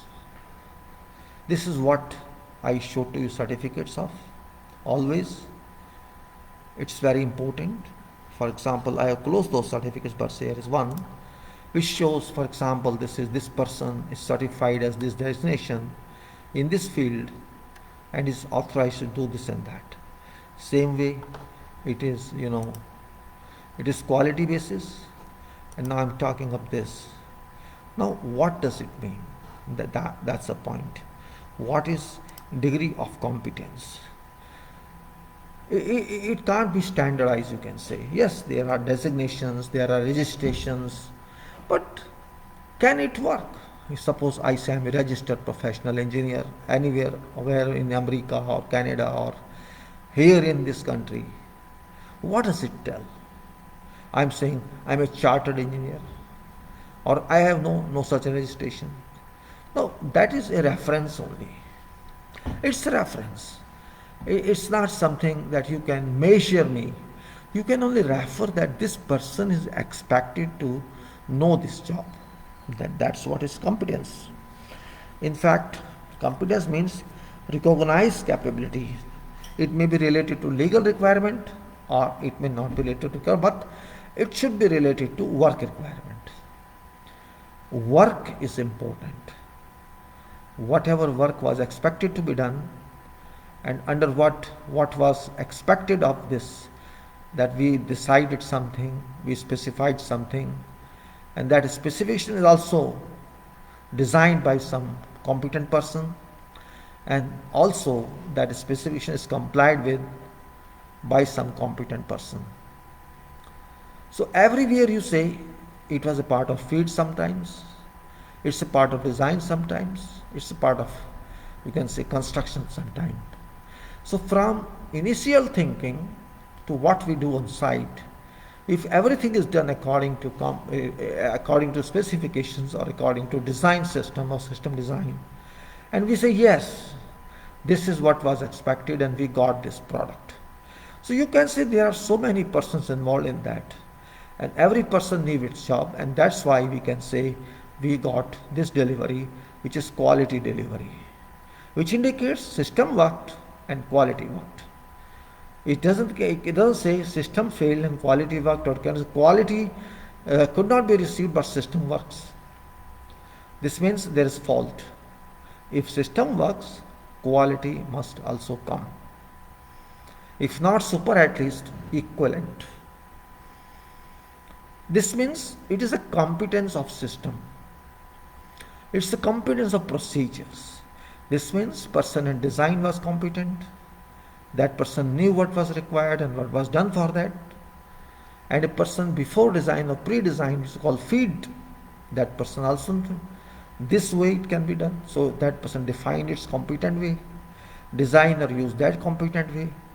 And when you can say specifications were designed, everything was designed, and construction person knew what was to be done. So you can say if that uniformity exists, that approach exists, that product is required product is useful product, or you can say it is product that we intended to receive, intend to get it. That is very important point. So you can say those persons involved, those competent people, they can competent people, pre-designer, designer, constructor, all those people as engineers who are involved, they have their capacity to work. This capacity comes from theoretical knowledge, it comes from application knowledge, it comes from practical use. And those three persons, we can say, because they are successful, they have been successful in doing their jobs, they can be called competent people, competent engineers. And that competence is required on works. I'm not interested in title if title is useless. It is based on incompetency. Just title is not enough. Work is your title. That's why I say success of work is achievement. I don't need somebody to say I've done best. No, I am not best. In engineering, in construction, engineering means engineering design and construction means engineering construction. Both are compatible to each other. Designs can be excellent. Designs can be very thoughtful based, think based, thought based, contemporary based. Designs should be converted to mechanical work. That is basic requirement. If that design is not constructed to mechanical work, that design does not have any meaning. It is only text for study, for nothing else. If that design is converted to physics, it is part of development that you have contributed to development. Some competent person has worked on design, some competent person has worked on development. And if you are competent means you shall believe in competence, you shall believe in good, you shall believe in specifications, you shall believe in designs. And that way, when your team, maybe group of foremen, group of supervisors, or group of workers. It is because they did it. You know, you got a work done through them, not directly. You just supervised or you surveillanced or you provided details to them through information, through communication. That totality has produced something. So if you are competent and you work competently, consistently with that competency, your whole crew shall learn it. Maybe first time, second time, you have to work hard on this so that people learn it. And they shall be very good in repetition of that if again and again it's required. We have to get advantage of that. Once people know what they have to do, second time, third time, they can do conveniently, and maybe they suggest to you some improvement on that, which we have to listen to. After all, they are our workers. They work for us. If they don't work, I can't work. It is not commissioning engineering. It's not electrical engineering. That even engineer can go and check what fault is there, what fault is there. It is construction. It's not one-man job, one-person job. It's a group job. So my crew, my personal, if they learn from work, and that work I provide all information for, I order them, I ask them to do it, that way I give them in writing or explain to them. This means these people also develop more knowledge, more experience, and we can say they are our experienced people on project, and those people can gradually become your permanent members of that company or employees. So competence here is in varied way. I cannot single out that is a competent engineer or this is not competent engineer. For me, if work is qualitatively done by whosoever engineer is there, whosoever foreman is there, supervisor is there, whosoever technicians are there, whosoever other workers are there, it is competency of each and every one. It can be physically oriented competency, it can be mental competency, it can be working competency. Whatever sort of competency exists, everybody is competent. Even a watchman or guard on site is competent. Even a tea boy is competent. Work is work. If people realize their work, if they realize sincerity, if they think somebody will recognize us, it's fine. You are on move. Don't stop. Competency is very important task we have to achieve. And that competency is capability. That is consistency. That is requirement. And that is required for purpose of safety rules, for purpose of safe working, for purpose of quality working, and for purpose of development. Everybody has to do it. And engineer cannot measure itself, its role in time, because sometime you work too fast and sometime we work too slow. It takes time to achieve competency. I don't say we can achieve in one go. First of all, we have to understand meaning of competency. I'm not telling you dictionary meaning. I'm telling you my own understanding in engineering, because engineering is different than books. To some extent, we can use books. For example, we can use for theory of structures, or we can use for some designs. But other than that, there is no author who can explain to us what we have to do. It is your own experience, your own mind, what you have to do. Or if some designer has given a brief on how to do this procedure, that can also work. Because that designer knows much better than what he thought of. Because when you think of many issues. We think of area, we think of people when they are. We think of resources we have to do. Every resource has to be kept in mind. So degree of competence is very significant and exclusively significant for everybody. For whatever project we do, we have resources. We need resources. We require resources, which would require depending upon type of support resource we have.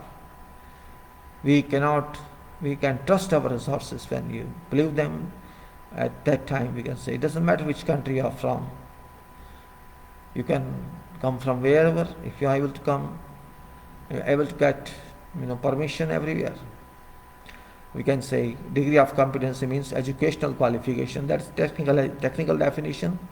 Means you are first of all having some basic required degree, and that is in engineering. Then you have experience, guided experience, rather you can say, not experience, not independent experience. You have some guided experience, and that guide is your future, and guide is your role, and one person who accompanies you for your daily lives. So you can say education, then professional education, then job training, and then work experience.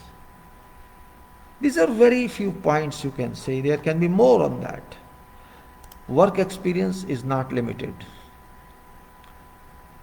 Degree of competence means educational qualification plus professional experience plus consistency of experience with updated knowledge. Degree of competence also means trade qualification plus professional experience and consistency of experience with continued development of practical knowledge. Degree of competence also means experience and knowledge based on maturity and work advancement to be conducted independently. Degree of competence also means complete understanding of work. Complete understanding of work applications with all kinds of technical and equipment support, with decades of field experience. Degree of competence vary from person to person. Some professional engineer is supposed to have engineering discipline competency, while a tradesperson would be required to have competency related to trade operations only. A general foreman shall be required to have specialist knowledge related to area of work responsibility, while a foreman associated with general foreman shall be required to work on lower areas but with full command on related operations independently. This is very important point. 3 or 4 or 5 points as I expressed briefly on competency requirement. Competency varies from person to person in its quantum, in its degree of approach. Higher mind requirement, lower physical requirement, or you can say higher physical work requirement. It depends. But because we are going to deliver some project, everybody is involved in delivering project from top to bottom. No one can say because I did it, that's why it happened. If somebody makes such a statement, I can say, yes, it is foolish. Yes, you can say, yes, I was also involved. I participated also. Even you are a project leader. You could not do yourself. You have to lead others. That's basic requirement. You have to assist someone based on your experience, and that person knows or learns from you. That happens. Engineering moves like that. Engineering doesn't mean you can sell it. No, you give me this much money, I'll teach you. That is not engineering. Because teaching in engineering is very difficult. It's not theoretical teaching, it's practical teaching. In syllabus, that's limit, we know, and we can study that one for 2 to 3 months and can qualify one subject in engineering. But in engineering life, in real career, definition differs, certainly differs. And if you cannot understand that, we can never define what does consistency mean. What does competency mean? Consistency and competency both move together. Sometimes you do not want to take headache for doing something, but it shall impact on your competency.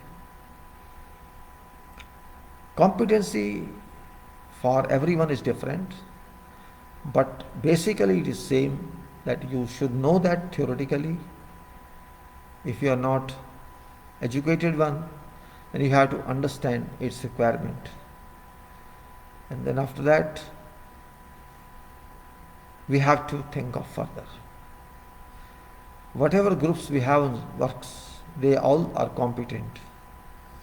We cannot just take them for granted, or it's worker only. Worker is high term, it's not small term. Every worker is competent for me. On site, everyone is competent for me. If I think someone is not competent, then we can make that person competent by forcing that person to take responsibility. More and more responsibility means successful disposal of that, and more successful disposal means learning more and more. That's why it said competence of engineer, and prior to that competence of manager, and competence downward we go to after 2, that is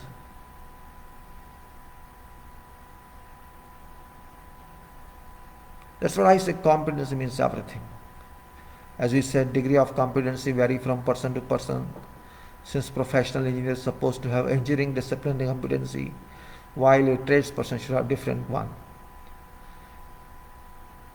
As we said, our workers, maybe they are not well educated academically, but they are very good in works. They are very good in work. Sometimes, yes, of course, language can be a barrier, but performance cannot be a barrier. It was a time when we had good skilled people, but now I think it's changing to worse rather than best or better. We can say we use foremen on sites, we use general foremen on sites. They are very good resources, competent resources. And I think sometimes I have noticed that way they use these workers, we cannot use. First of all, use of language, use of terminology, instruction way they can give to workers, we cannot give as engineers. And we cannot stand all time also to instruct them or to supervise or to superintend what they perform. That is, time requiring activity. You cannot stand all time to supervise some worker. It doesn't mean I'm not competent for that, but time requirement. I can only instruct, I can direct, you have to perform like this. And foreman has to look after that. I have to perform, they have to perform, everybody has to perform its role. A general foreman is responsible for how to use workers on different activities. General foreman or foreman, whoever one is, they are technical skilled people. We can't call them just nothing. Yes, education can be a criteria, but education, normal one, is no use on projects. Means it is work, performance of work, that gives power to project. If my workers cannot work, they are not used to working environment, they can be of no use on project. Project means activities, project means work. We are not here to write essays or poetry or something else for text. We are going to use very expensive materials on project, very highly paid workers, and very high experience or cost based materials. These are all expensive items, and we can say about you can say 18 or 15 or 20% of that cost goes to workers classes. Same way machines cost. We spend cost through these workers, foremen, general foremen, or you can say ordinary workers. Once we use them, we employ them, we consume materials on site, we cannot get it back. That's also true. Even if it is spoiled, we cannot salvage anything. So how to preserve all this is also a question, is a requirement. What we have to do, how we have to do, that is also part of competency which we have to teach them, or they have to tell us if they know. And all that is communicated to them through some speech, or through some talks, or through some documents or statement, which we call method statement. I explained that one many times, but no explanation is final. Every time we explain, we change tone, we change contents, so that it is an objective for my talk. What is objective, that I have to decide. If I talk to some very highly qualified engineers, my way of talking is different, must be different. But when I give in writing to someone, it should be communicable. It should be communicable. I'm not going to write some research paper. I'm just going to write something that will be processed on site by everyone. Everybody cannot read, I understand, but those who can read are supervisors, foremen, juniors, engineers. This is their duty, to first know what I said or what that document said. I did not say document said. And they can understand what to do. That understanding is very important. After understanding, you can raise questions, answers should be given, but that method still remains valid, and it's better if you follow that.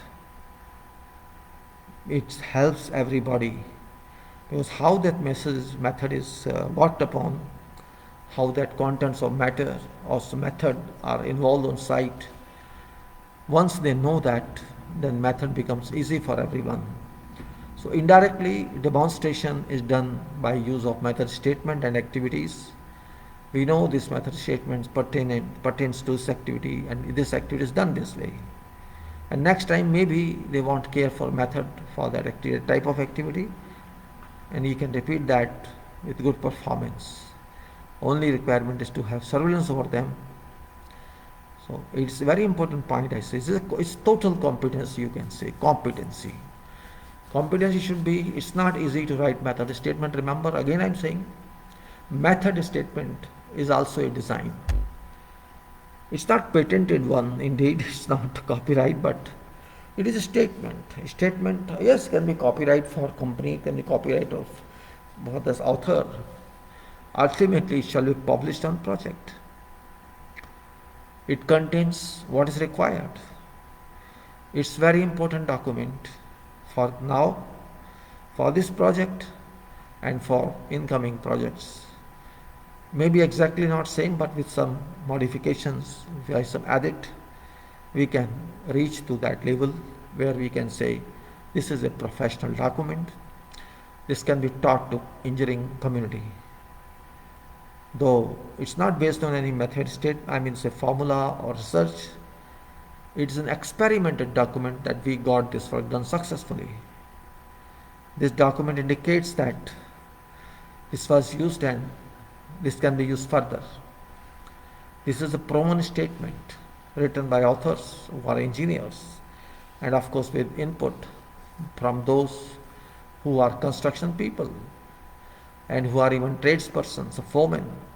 They know what's best way, what's not best way. Sometimes method is just principle, but they have to do their own. If they don't write what to do or not to do, or they can ask.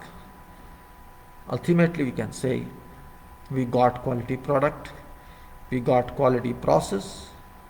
That point is very significant in this world.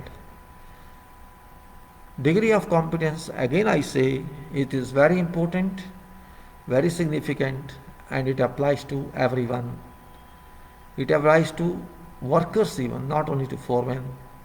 Every worker, we can say our workers are also consistent and competent because they have been trained, and every time they do something, every time they work on whatever activity, every activity is accessible by them, for them,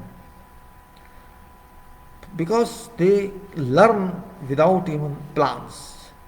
They learn how to do this job and it becomes knowledge for them. I have seen such workers from many countries who do not know writing ABCD, who do not know anything, but they can work excellently on their own trades. And when our foremen, our general foremen, our supervising engineers, they monitor, they know who is best, what speed of this person, what speed of that person, and accordingly they are used. They are used either to enhance more projects or to do this project better than and save time. So competency can lead to virtual experience. It can lead to virtual lead. It's not necessary if you are very low in trading, you can't be a foreman. You can be a foreman after long experience. You can be technician after long experience. It happens.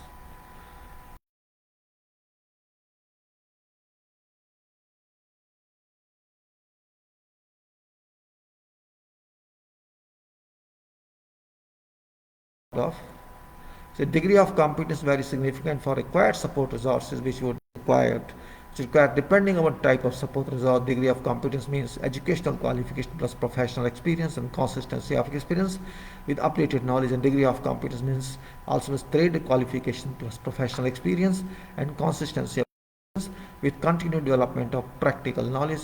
Degree of competence also means experience and knowledge based on maturity in work. Advancement to be conducted independently. Degree of competency also means complete understanding of work applications with all kind of technical and equipment support with decades of field experience. And degree of competency vary from person to person, since professional engineers are supposed to have engineering degree, engineering discipline competency, while a tradesperson would be required to have competency related to trade operations only. A general foreman shall be required to have specialist knowledge related to its area of work responsibility, while a foreman associated with general foreman would be required to work on lower areas but with full command on related operations independently. A division leader now. This was previous one we just talked of, which we covered so far. Now we are talking of some high profile. What that? When you say leader, as I explained before, leaders means mind. You can say mind and use of mind. That is engineer, you can say. Of course, engineer is a prime one. Engineer is a primer of engine of sight. Engineer is a primer of design. And without that primer, I think engine stops. Just like priming of pump we do when you push water, we pump water. It was used to say, oh, you have to do some priming so that this function. So that priming is done at every level. That priming is done at every lead. There are various leaders in chain, and that is very important one. Chain leaders. We say a division. What is that? Division means we divide something and we get some value. So that is a division in work also. We distribute work to many sections, and these sections are called divisions. There's section in every division, just like this is section on drawing. We say, okay, take section from this axis to that axis. The division leader would be expected to have engineering professional degree, because we are talking of education, we are talking of experience, and that combination of education and experience on works equal some degree of competence. It can be defined this way, not mathematically, but by virtues of a person, which can be analyzed by further conducting of interviews with that person. We can say a division leader would be expected to have engineering professional degree with long experience, or you can say many years long experience with multidiscipline knowledge, because we are talking of division leader with multidiscipline knowledge for working and application purpose based on interface and intercoordination. So what it says again, a division leader would be expected to have engineering professional degree with long years of experience with multi-discipline knowledge for working and application purpose based on interface and intercoordination. Again we say, let us show other one. Let us say quality, I will explain this. Let us say quality division leader. A quality division leader would be required to have engineering professional degree with complete backup of code provisions, specifications knowledge, working procedures knowledge, testing and inspection in-depth knowledge, so that all ITPs, inspection and test plans, checklists and method statements can be produced, meeting trade and project requirements. These are two leaders we talked of. One is division leader, other one is quality division leader. Then comes estimated division, let's say estimate division, tender division you can say, bid division you can say. It depends on. An estimation division leader would be required to have a professional engineering degree with many years of estimation and valuation experience, with complete backup of item rates, procurement prices, required technicalities of various types of materials, and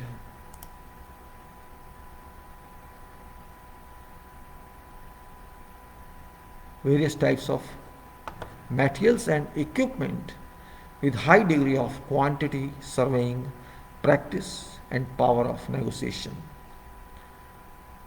We can say also this is a requirement that a complete understanding of construction contracts such as FIDIC or NEC, that is new engineering contract based formats, must be known to such leaders who must have detailed knowledge of contracts and arbitration. Then we get procurement division, all that a procurement division leader must be thorough in materials engineering for purpose of screening and charting out quotation analysis and operational research over that. A planning and scheduling division leader must be a professional engineer with thorough knowledge of engineering and prosecution methods, with sequence of operations and application of required time for each operation. Similarly, site leader must have all engineering requirements with decades of experience and skills to check, review and chart out site issues efficiently, due to the fact that site leader represents organization on front of project, who therefore must be extended all demanded support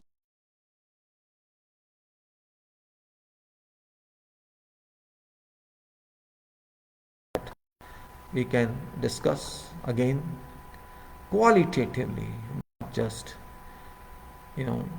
not just what we think. We should realize that for.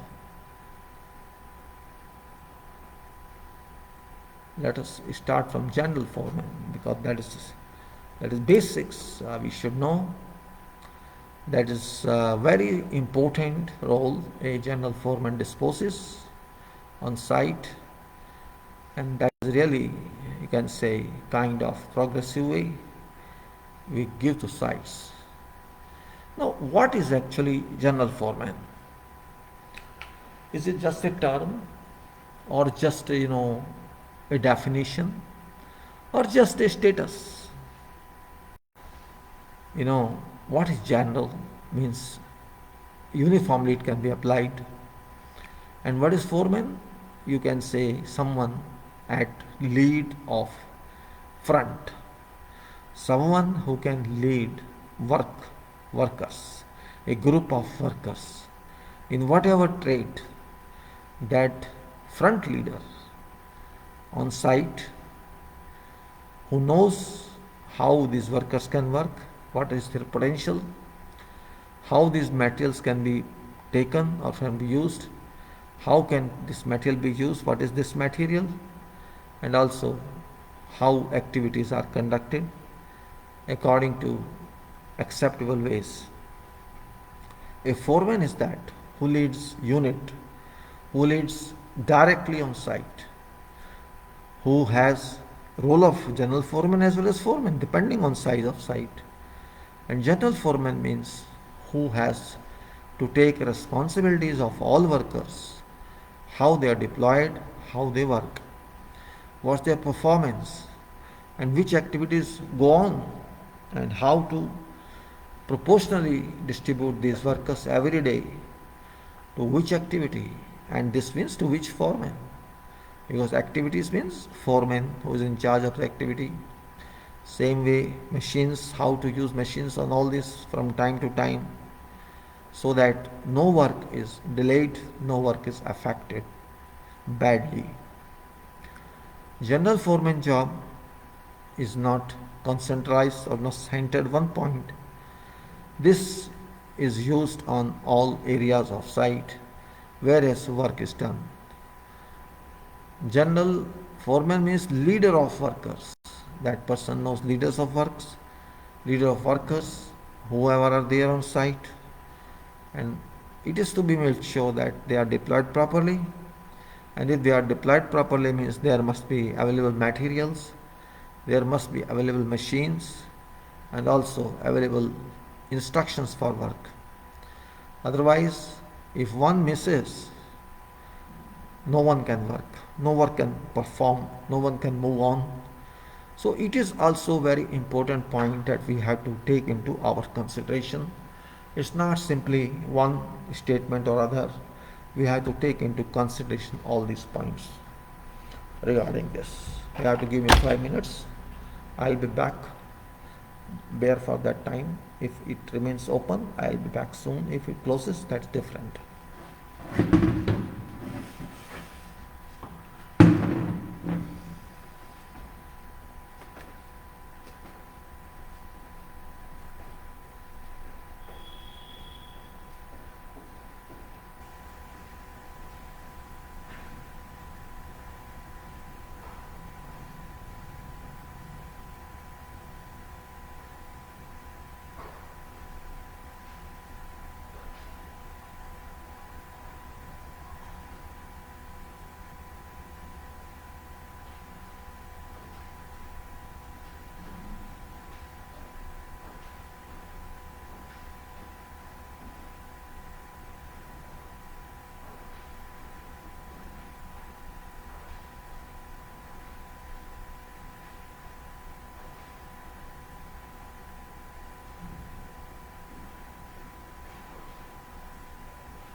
Okay, gentlemen, I'm back. Sorry for delay.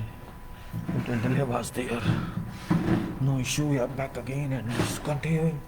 5 minutes, I think. Not true. So we can continue about what general foreman is supposed to do. We are talking of that. A general foreman means site operators who operate site from work point of view. Instructions are delivered to general foreman as well as to foreman for what work is to be done. It is done every day in the morning. They distribute workforce. You know why I'm telling you? Because this is operational matters. If there is general foreman, fine. On a big site, generally general foremen are there. And if there is no general foreman, it's the foreman who's a general foreman. In fact, general foreman has same status as site engineer or site executive, because general foreman distributes workers, whatever workers strength is available, to various activities depending on demands from foremen. Every evening, general foreman and other foremen sit together along with, you can say, whoever is in charge of site and engineering, and what is work done tomorrow, that is scheduled, and accordingly strength is distributed, work assistance is distributed, work is allotted, and of course proportionally, you can say, keeping priority in view, to every foreman work is given and workers are given, materials are given. So you can say, in fact, it is like practical distribution of work among foremen. Materials are arranged, machines are arranged depending on requirement, and these foremen have to decide themselves under lead of general foreman if they are general foreman. Otherwise, engineer has to do the same job, site engineer. If there is engineer, it has to do same function and work should move on. Stage that people sit, they don't know what to do, and there is no way to organize. That stage leads to bad activity, bad progress. So this is what I can say a competency of general foreman should be. A competency of a foreman should be. A competency of a site engineer should be. Allotment of work, and if work is allotted and there is clear way to do that work, means supporting workers, supporting equipment, availability of material on site, and how these are to be operated. And this information should also be with engineer, what work is ongoing. These are all, you can say, a kind of team operation where site engineer is involved, general foreman is involved, foreman is involved, charge hands are involved, workers are involved, machine is involved, material is involved, and process is involved, and methods are involved, everything is involved. Because a combination of every competency can lead to this stage, and this we can say day-to-day plan. And it's a plan which is not actually detailed out. It's written only today we are doing these activities. At this location we are doing this, in report it goes. And there's no separate plan. Weekly can be given. Weekly plan can be given, but everyday plan, practically it is of no use, because we only write activities and no activity can be completed in one day. That's also true. Because major activities take many days. For example, form work, or excavation work, blinding work.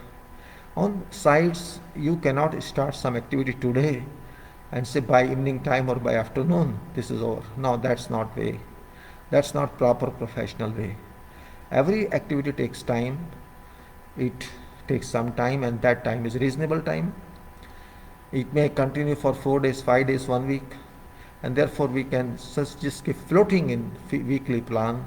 I mean, what we do next week, these activities from this Sunday or Monday or Tuesday to this day, we write like this, and which is some only indicative, that doesn't have potential of quantification or quality, means a kind of keeping busy everybody with progressive work.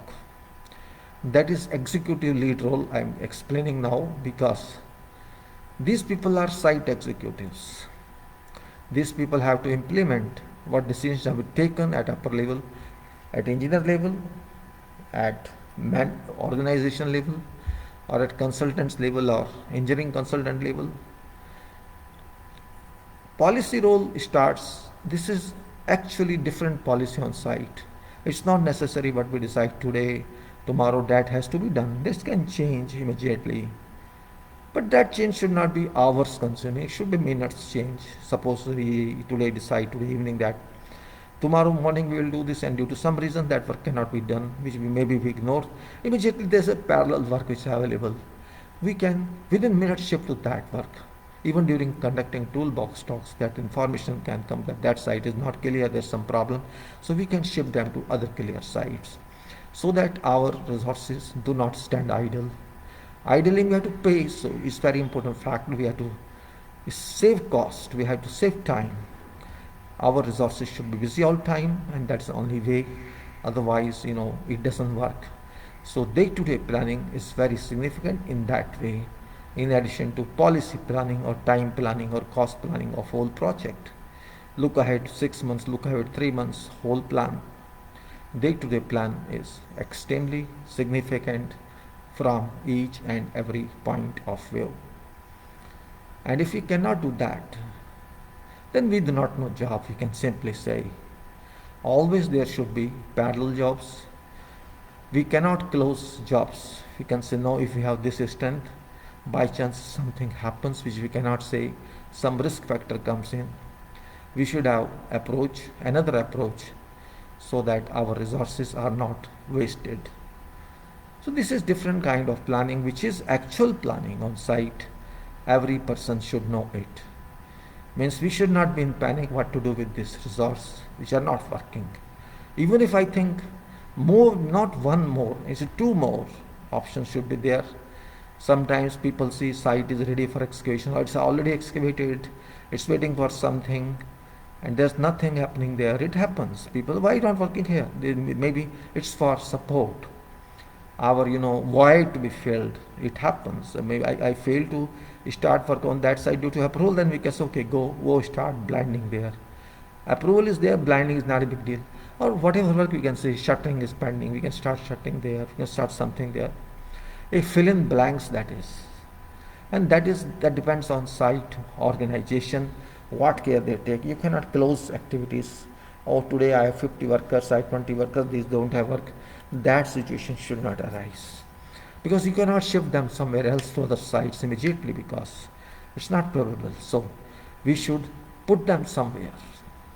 And that is job of general foreman, that is job of foreman, that is of site engineer, that is of planning, everyday planning or weekly planning, we can say. Now come on to other one. I was talking of division leaders, quality leaders, procurement leader, site leaders, all those. See, this descriptive talk is very significant every way. If you just run from there, we cannot do anything. And division leader is very important position. And of course, quality, let us say division leader. It doesn't mean this separate division. This means responsibilities are divided. There can be quality division, there can be executive division, there can be construction division, let us say construction division. Or engineering division, whoever is there, everybody is division leaders, and that leadership is very significant.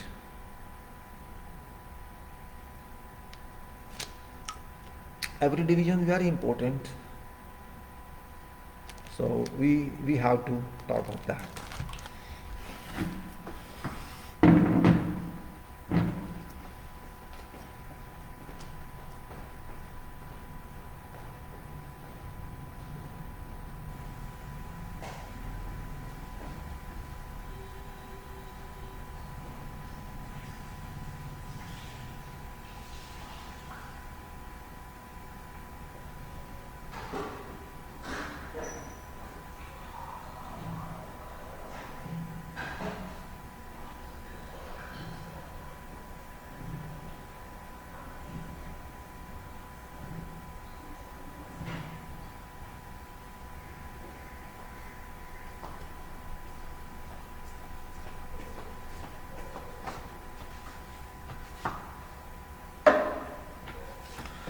Division leader.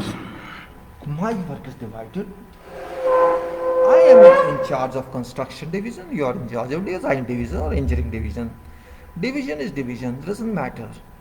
Let's start from engineering division, because engineering is first requirement on project. It doesn't matter, it has no design projects, but engineering is not involved only in designs, it is involved in construction also. It's involved in quality as well. Engineering is that part that is applicable everywhere, because after all this is engineering project. It is engineering construction. It is not normal construction. This is based on engineering designs and construction engineering. It can be said that engineering plus construction, but we keep engineering separate, the construction keeping various views. Both have different approach.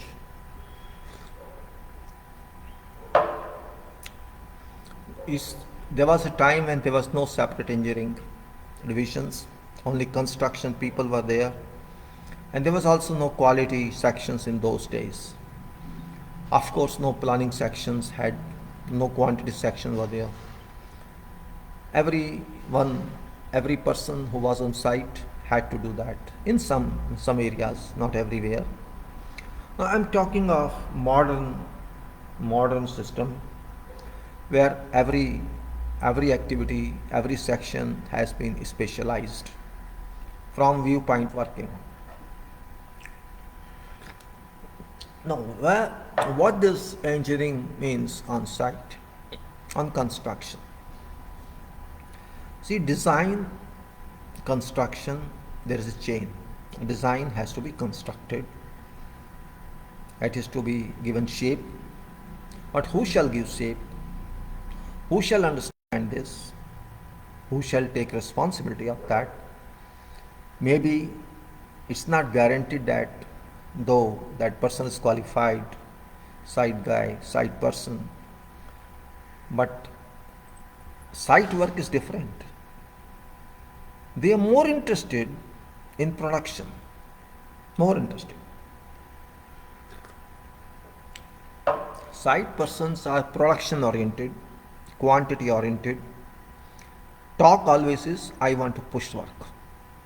If you want to talk to site person, site engineer or superintendent, I want to push work. That is very clear statement from every nationality, particularly from those Arabs.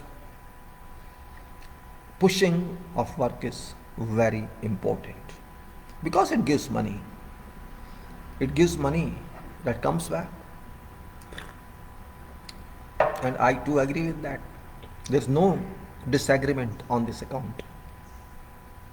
Why should I disagree when they are right? But it's not simple work. It's not that you're going to a market to buy something or you're selling something. It's a professional work, and that is we call engineering. Before doing something, we have to know whether or not what we are going to do is compatible with the requirement. If you don't understand that, if you don't realize that and do something without even knowing these drawings are reasonably well drawn, it's not simple that it's just issued for construction. That's not enough. Yes, that is enough from authenticity viewpoint, but even then it has to be made sure that it shall be done smoothly without causing any problem, any clash, any conflict. Of course, every site person tries to know that one should not cause any conflict, one should not commit any mistake. But even then it happens. It is duty of every engineering divisional engineer that he should know what's happening on site, it's right or not, and site engineer has to look into drawings. But site engineer cannot look into all drawings due to physically being busy and maybe due to loss of concentration or something. I can't blame site engineer for that. But when it comes to knowledge of engineering division, If something happens or it doesn't happen correctly on site and there's some problem, then that person is expert on this, having a lot of experience on such conflict resolutions. That conflict that comes to that division, that conflict issue question, maybe site site guy discovers that and communicates to engineering division or office engineer. We say office engineer installed there, active there. Then that engineer has to scrutinize that issue and check all related drawings to that. Even if site engineer does it sometimes, and it's good. But once you get that problematic question, we have to go through complete records. We have to go through all related drawings, and we have to go through all applicable specifications, and then must make sure whether or not there some problem exists. And if problem exists, shall it be resolved by ourselves or we have to take permission or approval? And if it is resolvable or not, and if there is no problem, just a confusion, that can be cleared so that work doesn't stop. And if you think no, there's some problem which is a design issue or which is some kind of other issue where conflict exists, so we can either propose solution or we can assume something and we can propose some query for confirmation, or we can make some proposal otherwise. That's a part of engineering, that we formally do it, work on it, make some statement in query form, whatever format do we have. It's generally called technical query or site technical query. Question is described, this is our problem, this drawing states this and this drawing states this, specification states this, we understand this is right or this is not right, we understand this is what we have to do, or please resolve this conflict. That query must be framed by engineering division, and that query must go to those who are responsible for this resolution. It may be design engineer or site supervising engineers or consultants, whoever are there. That depends on that site organization, project organization. And those people, when look at this, look at attachments, what drawings you have attached, what documents you have attached, certainly they have to further scrutiny on that. Maybe they have to discuss with you if required, and then they give some solution. And that solution is a kind of acceptance between two parties, contractor and supervisors, or you can say engineer. Work has to be done according to that, and if there are some changes, some other issues in that can be worked out, and these are recorded somewhere in terms of red lines, that these are deviation from drawing. And that is one part of engineering, you can say. It's not just an example I'm giving you. There can be various ways to do that. Continuous studies can be done. For example, every activity requires some support in form of working drawings or shop drawings. In mechanical world, shop drawings or fabrication drawings are prepared. Of course, in electrical discipline, shop drawings and you can say working drawings are done. Generally, somebody calls them shop and working drawings. In construction, some working drawings are also produced when required. In plumbing and drainage also these are done. In every lift case it is done. Everywhere it is done. Means you cannot avoid that. Even in structural, architectural, there can be conflict. It's not only in services. Architectural work and structural works are to be coordinated together. Sometimes there is conflict between these two, which also must be taken care of by engineering division.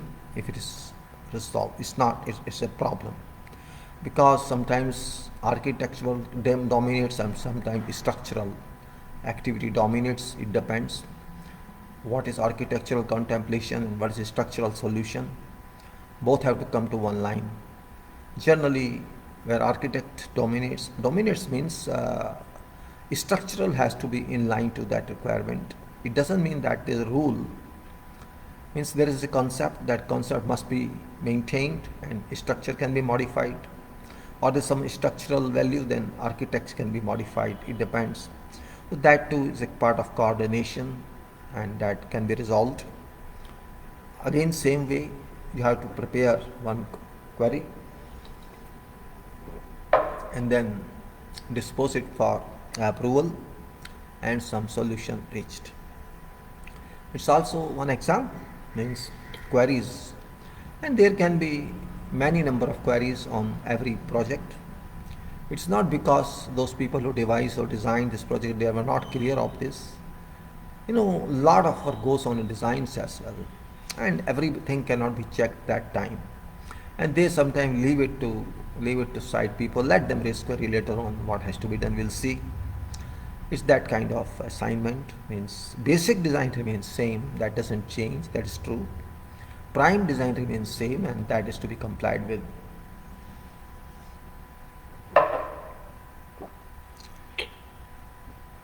However work you do, how much with intensity you can do, you shall find these types of problems everywhere.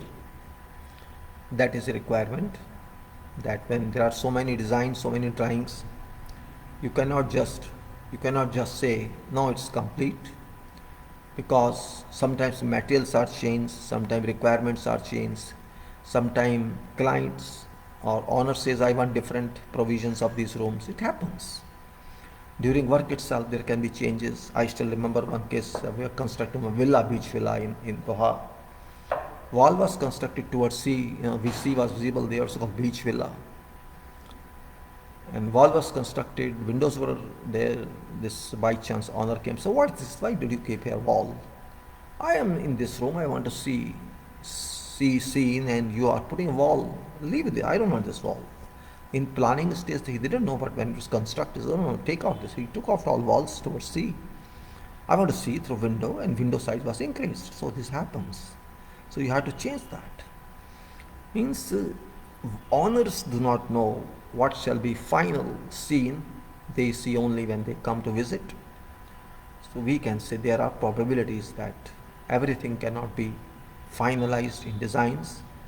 Of course, due to certain requirements there can be some changes, and ultimately main job, this is sub job, I can say, site technical query, designs issues, working drawing, shop drawing, various details are run, and how work is to be done, it is to be defined on every activity. In description it is not simple definition, there is no direct definition, and definition means complete statement. We say, when we say this is definition, means this is complete statement.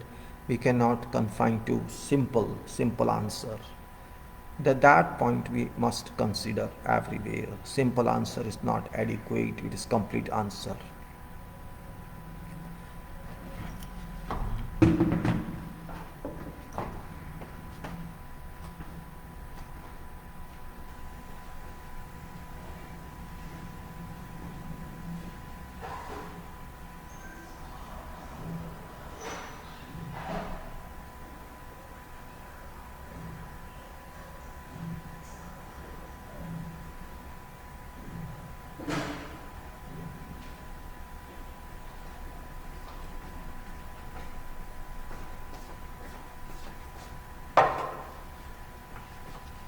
Now, how to do a job is a question mark.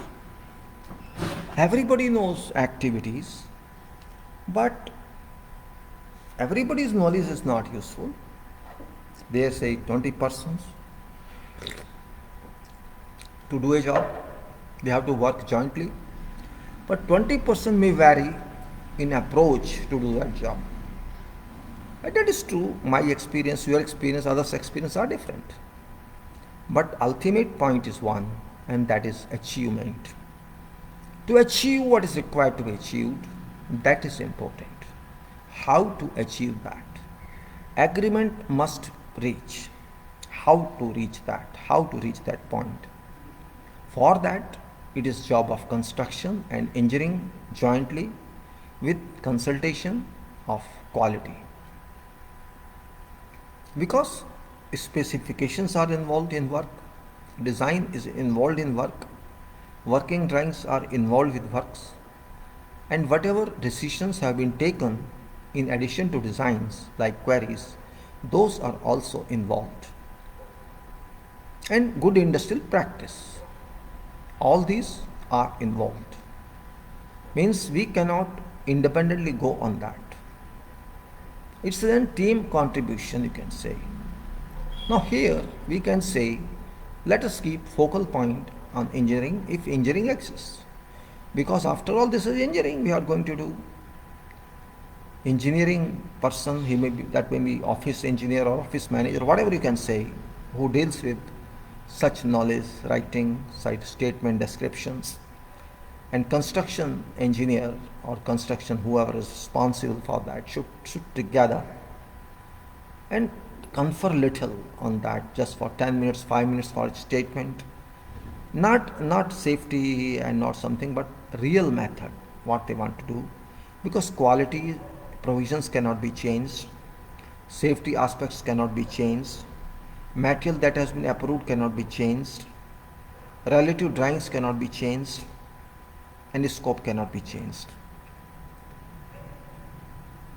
Previous agreements cannot be changed, technical clarification cannot be changed, nothing can be changed. Only how to do that job can vary. That's all. So simple.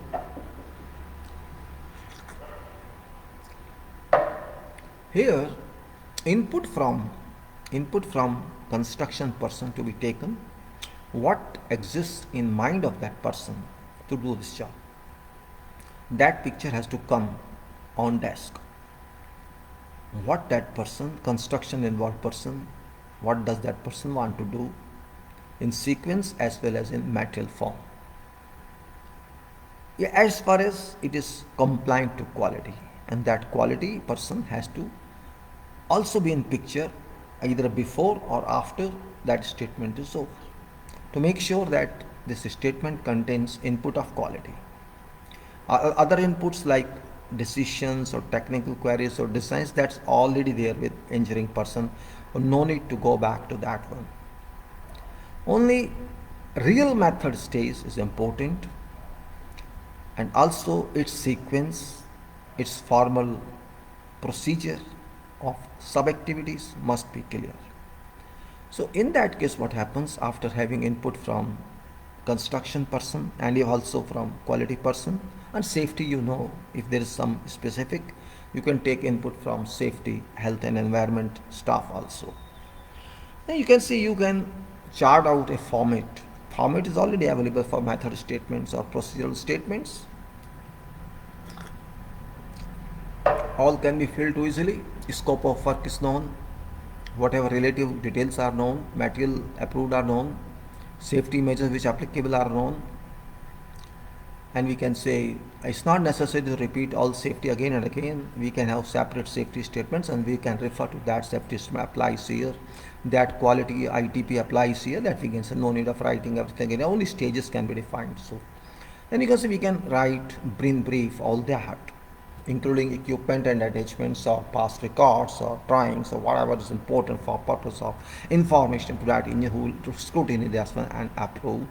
Information must be there. Only method is to be divided. Maybe 1 page, 2 page, 3 page, or whatever it is. How many means complete description must be there. That is very requirement. If it's a typical statement which can be repeated every time, it means based on class of work, there don't need going complete area, complete distance. Specific, or for example, pouring of concrete, which requires complete timings, complete quantity, that's different. That's specific method. But in general, typical methods, that's not. I'm talking very specific methods where problems come in. So you have to study everything, take information from construction person, whatever possible, and of course, we have to define extra requirements also, if these are their temperature requirement, time requirement, workers requirement, strength requirement, or any specific criteria where this work to be done in off time or holidays or in night time, or any specific testing is conducted on that, All these points are necessary to be considered, to be included into that statement, and we can say that that statement becomes a directive format, a kind of very much professional document that tells everyone responsibilities of everyone. I mean, responsibilities of safety, responsibilities of quality, responsibility of construction, responsibility of engineering, responsibility of testing, responsibility of supervision. Every aspect comes into that. Resources are put into that. Required attachments are put into that. You can say it's a kind of general method statement or specific method statement. If it is specific, it shall be used only on that particular activity or part of activity or work. If it is general, it can be repeated on every such activity that is constructed, that undergoes on that site, that's carried out. Typical statements do not require again and again approval, because we say this is for excavation statement. Until it is specific excavation, it's for blinding statement. Likewise, we can say flooring statement, plastering, rendering, all that. But specific statements are very powerful. For every activity, we have to study in thoroughly we have to study, and we have to chart out specific work, and that's called engineering. Means an engineer has to give input to that for purpose of construction and quality controls.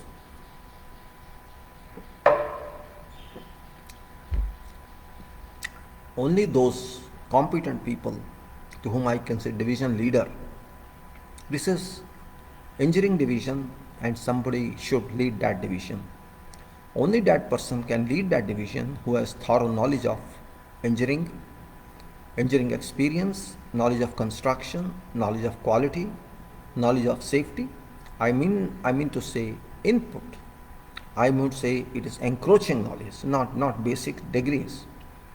You should have exposure to that knowledge. You should have read documents, read provisions of safety, read provisions of quality, read provisions of code, and based on your past experience of what is happening there, you have to extract information from others, construction person's experience, from safety person's experience, from quality person's experience, that can pool, all can be pooled at one statement, so that nothing is left behind knowingly. Unknowingly it can be left, that can be corrected later on. Maybe some point we missed, we could not compile at that time, and we can lately add that one, that's no harm.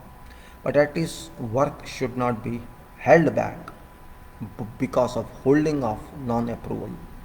Means holding of approval of that statement should be approved quite in advance of that start of work. Otherwise you have to wait and work shall delay.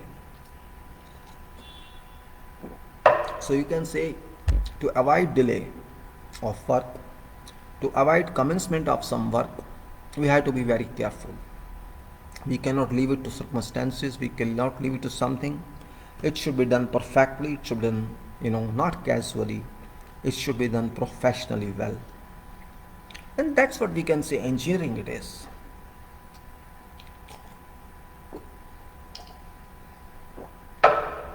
So we can say, in this case, what the definition stands, you can say, a division head that has been working on this method statement or whatever such method statement, that person has extracted inputs from construction, inputs from quality, inputs from safety, input from designs, input from technical agreements, input from workers' strength, input from equipment strength.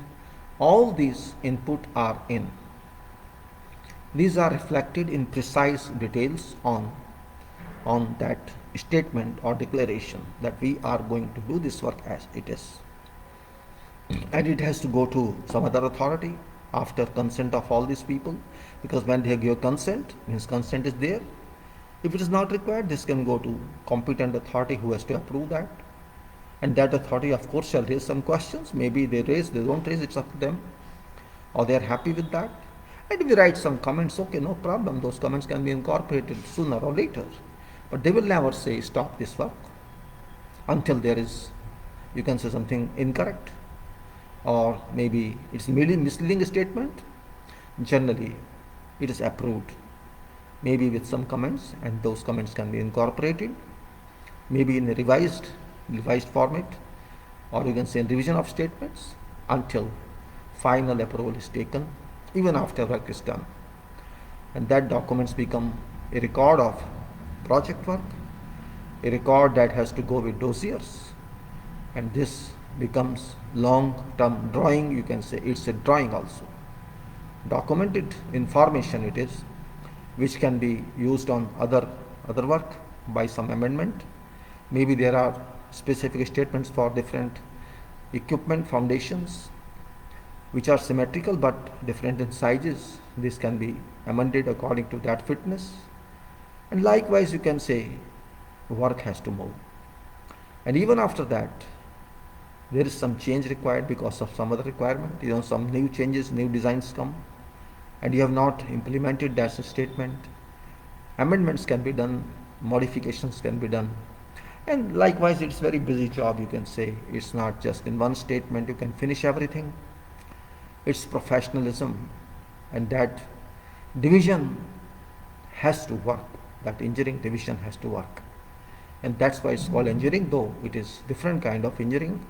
You can say it is termed as coordination engineering, which I have to define. In fact, coordination this is. Communication and coordination. Coordination, that you are working on all disciplines to know where is compatibility or there is no compatibility. Successful work is there or no successful work is there. We have to do some changes, we have to raise some proposals. And also, whole this activity is based on communication, because we communicate with everyone, to construction, we communicate with construction, we communicate with quality, with safety, with other agreements, we have to refer to all specifications. So it's communication plus coordination club, you can say. That is coordination engineering, and that division person has a lot of experience as such. That must be educated one in engineering, because a competency degree one should have, that's professional degree. Engineering degree or whatever else, you can say experience plus in between experience and degree.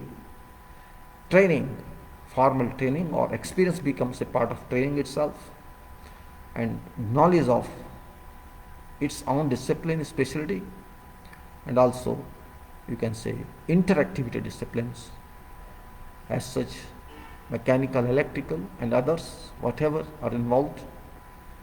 And you can say knowledge of that disciplines to some extent. I'm not saying expert, but knowledge to know.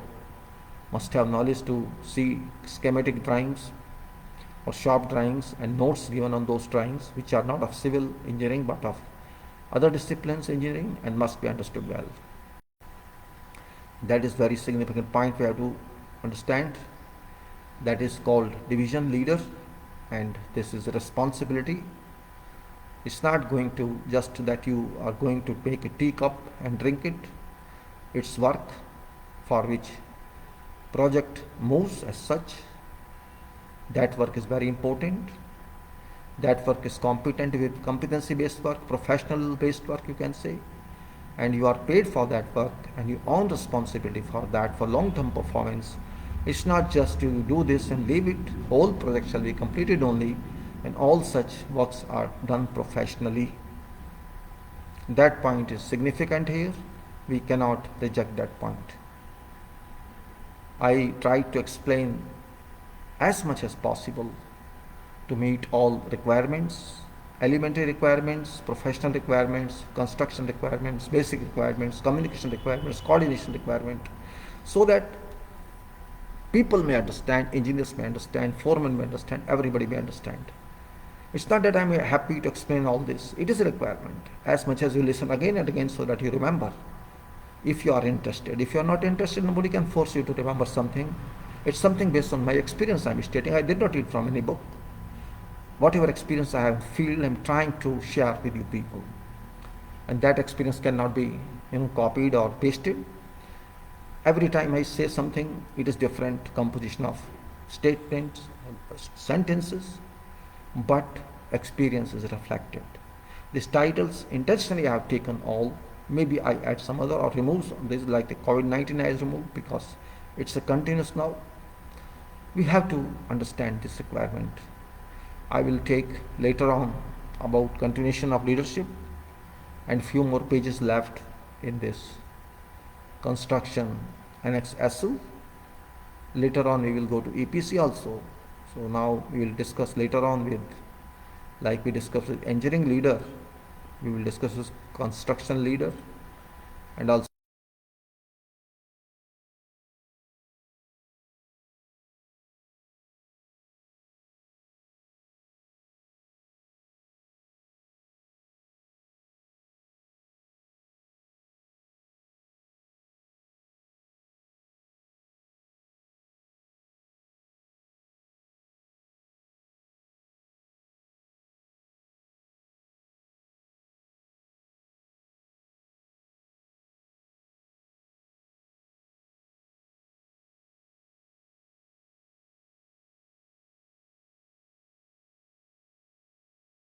how it happens. They don't care or what.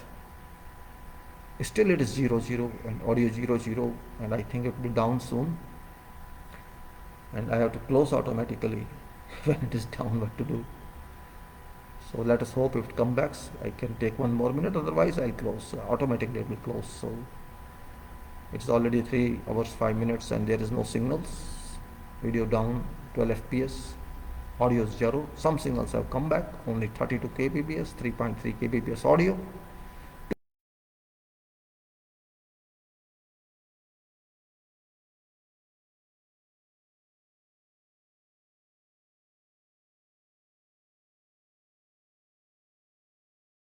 Methods, contracts,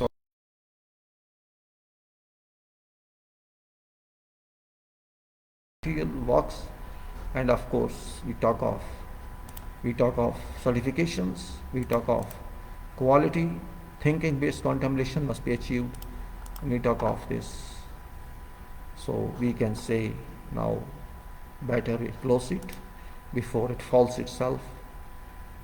I understand that it's useful for you to go through this annex, that is construction RCC buildings, and we take others also.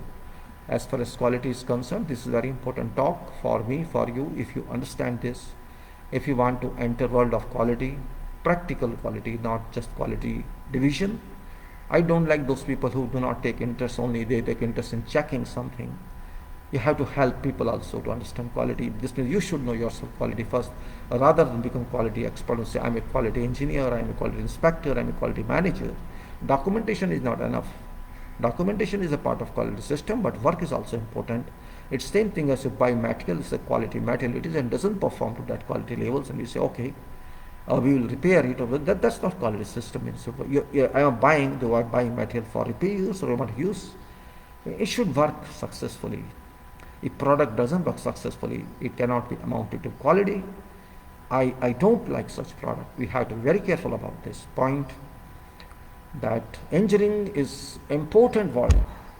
It's where money is used, resources are used, efforts are used, everything is used. It cannot be taken for granted. It has to work successfully. And that is more important point. We cannot take majority's resources for granted. So we say now it's better to go 3 hours 8 minutes. I will take care later on if signals help and work, and I will take your times working day to day, and everybody has to go. So there's no one online yet. You may get it later on. Now I think we should review. We have done today some discussions in this, and this should help everybody. This discussion should help everyone to whatever extent possible, and I'll take a closure of this now. With that, I take your leave. Thank you very much, and we will see again with this approach. All right, I stop.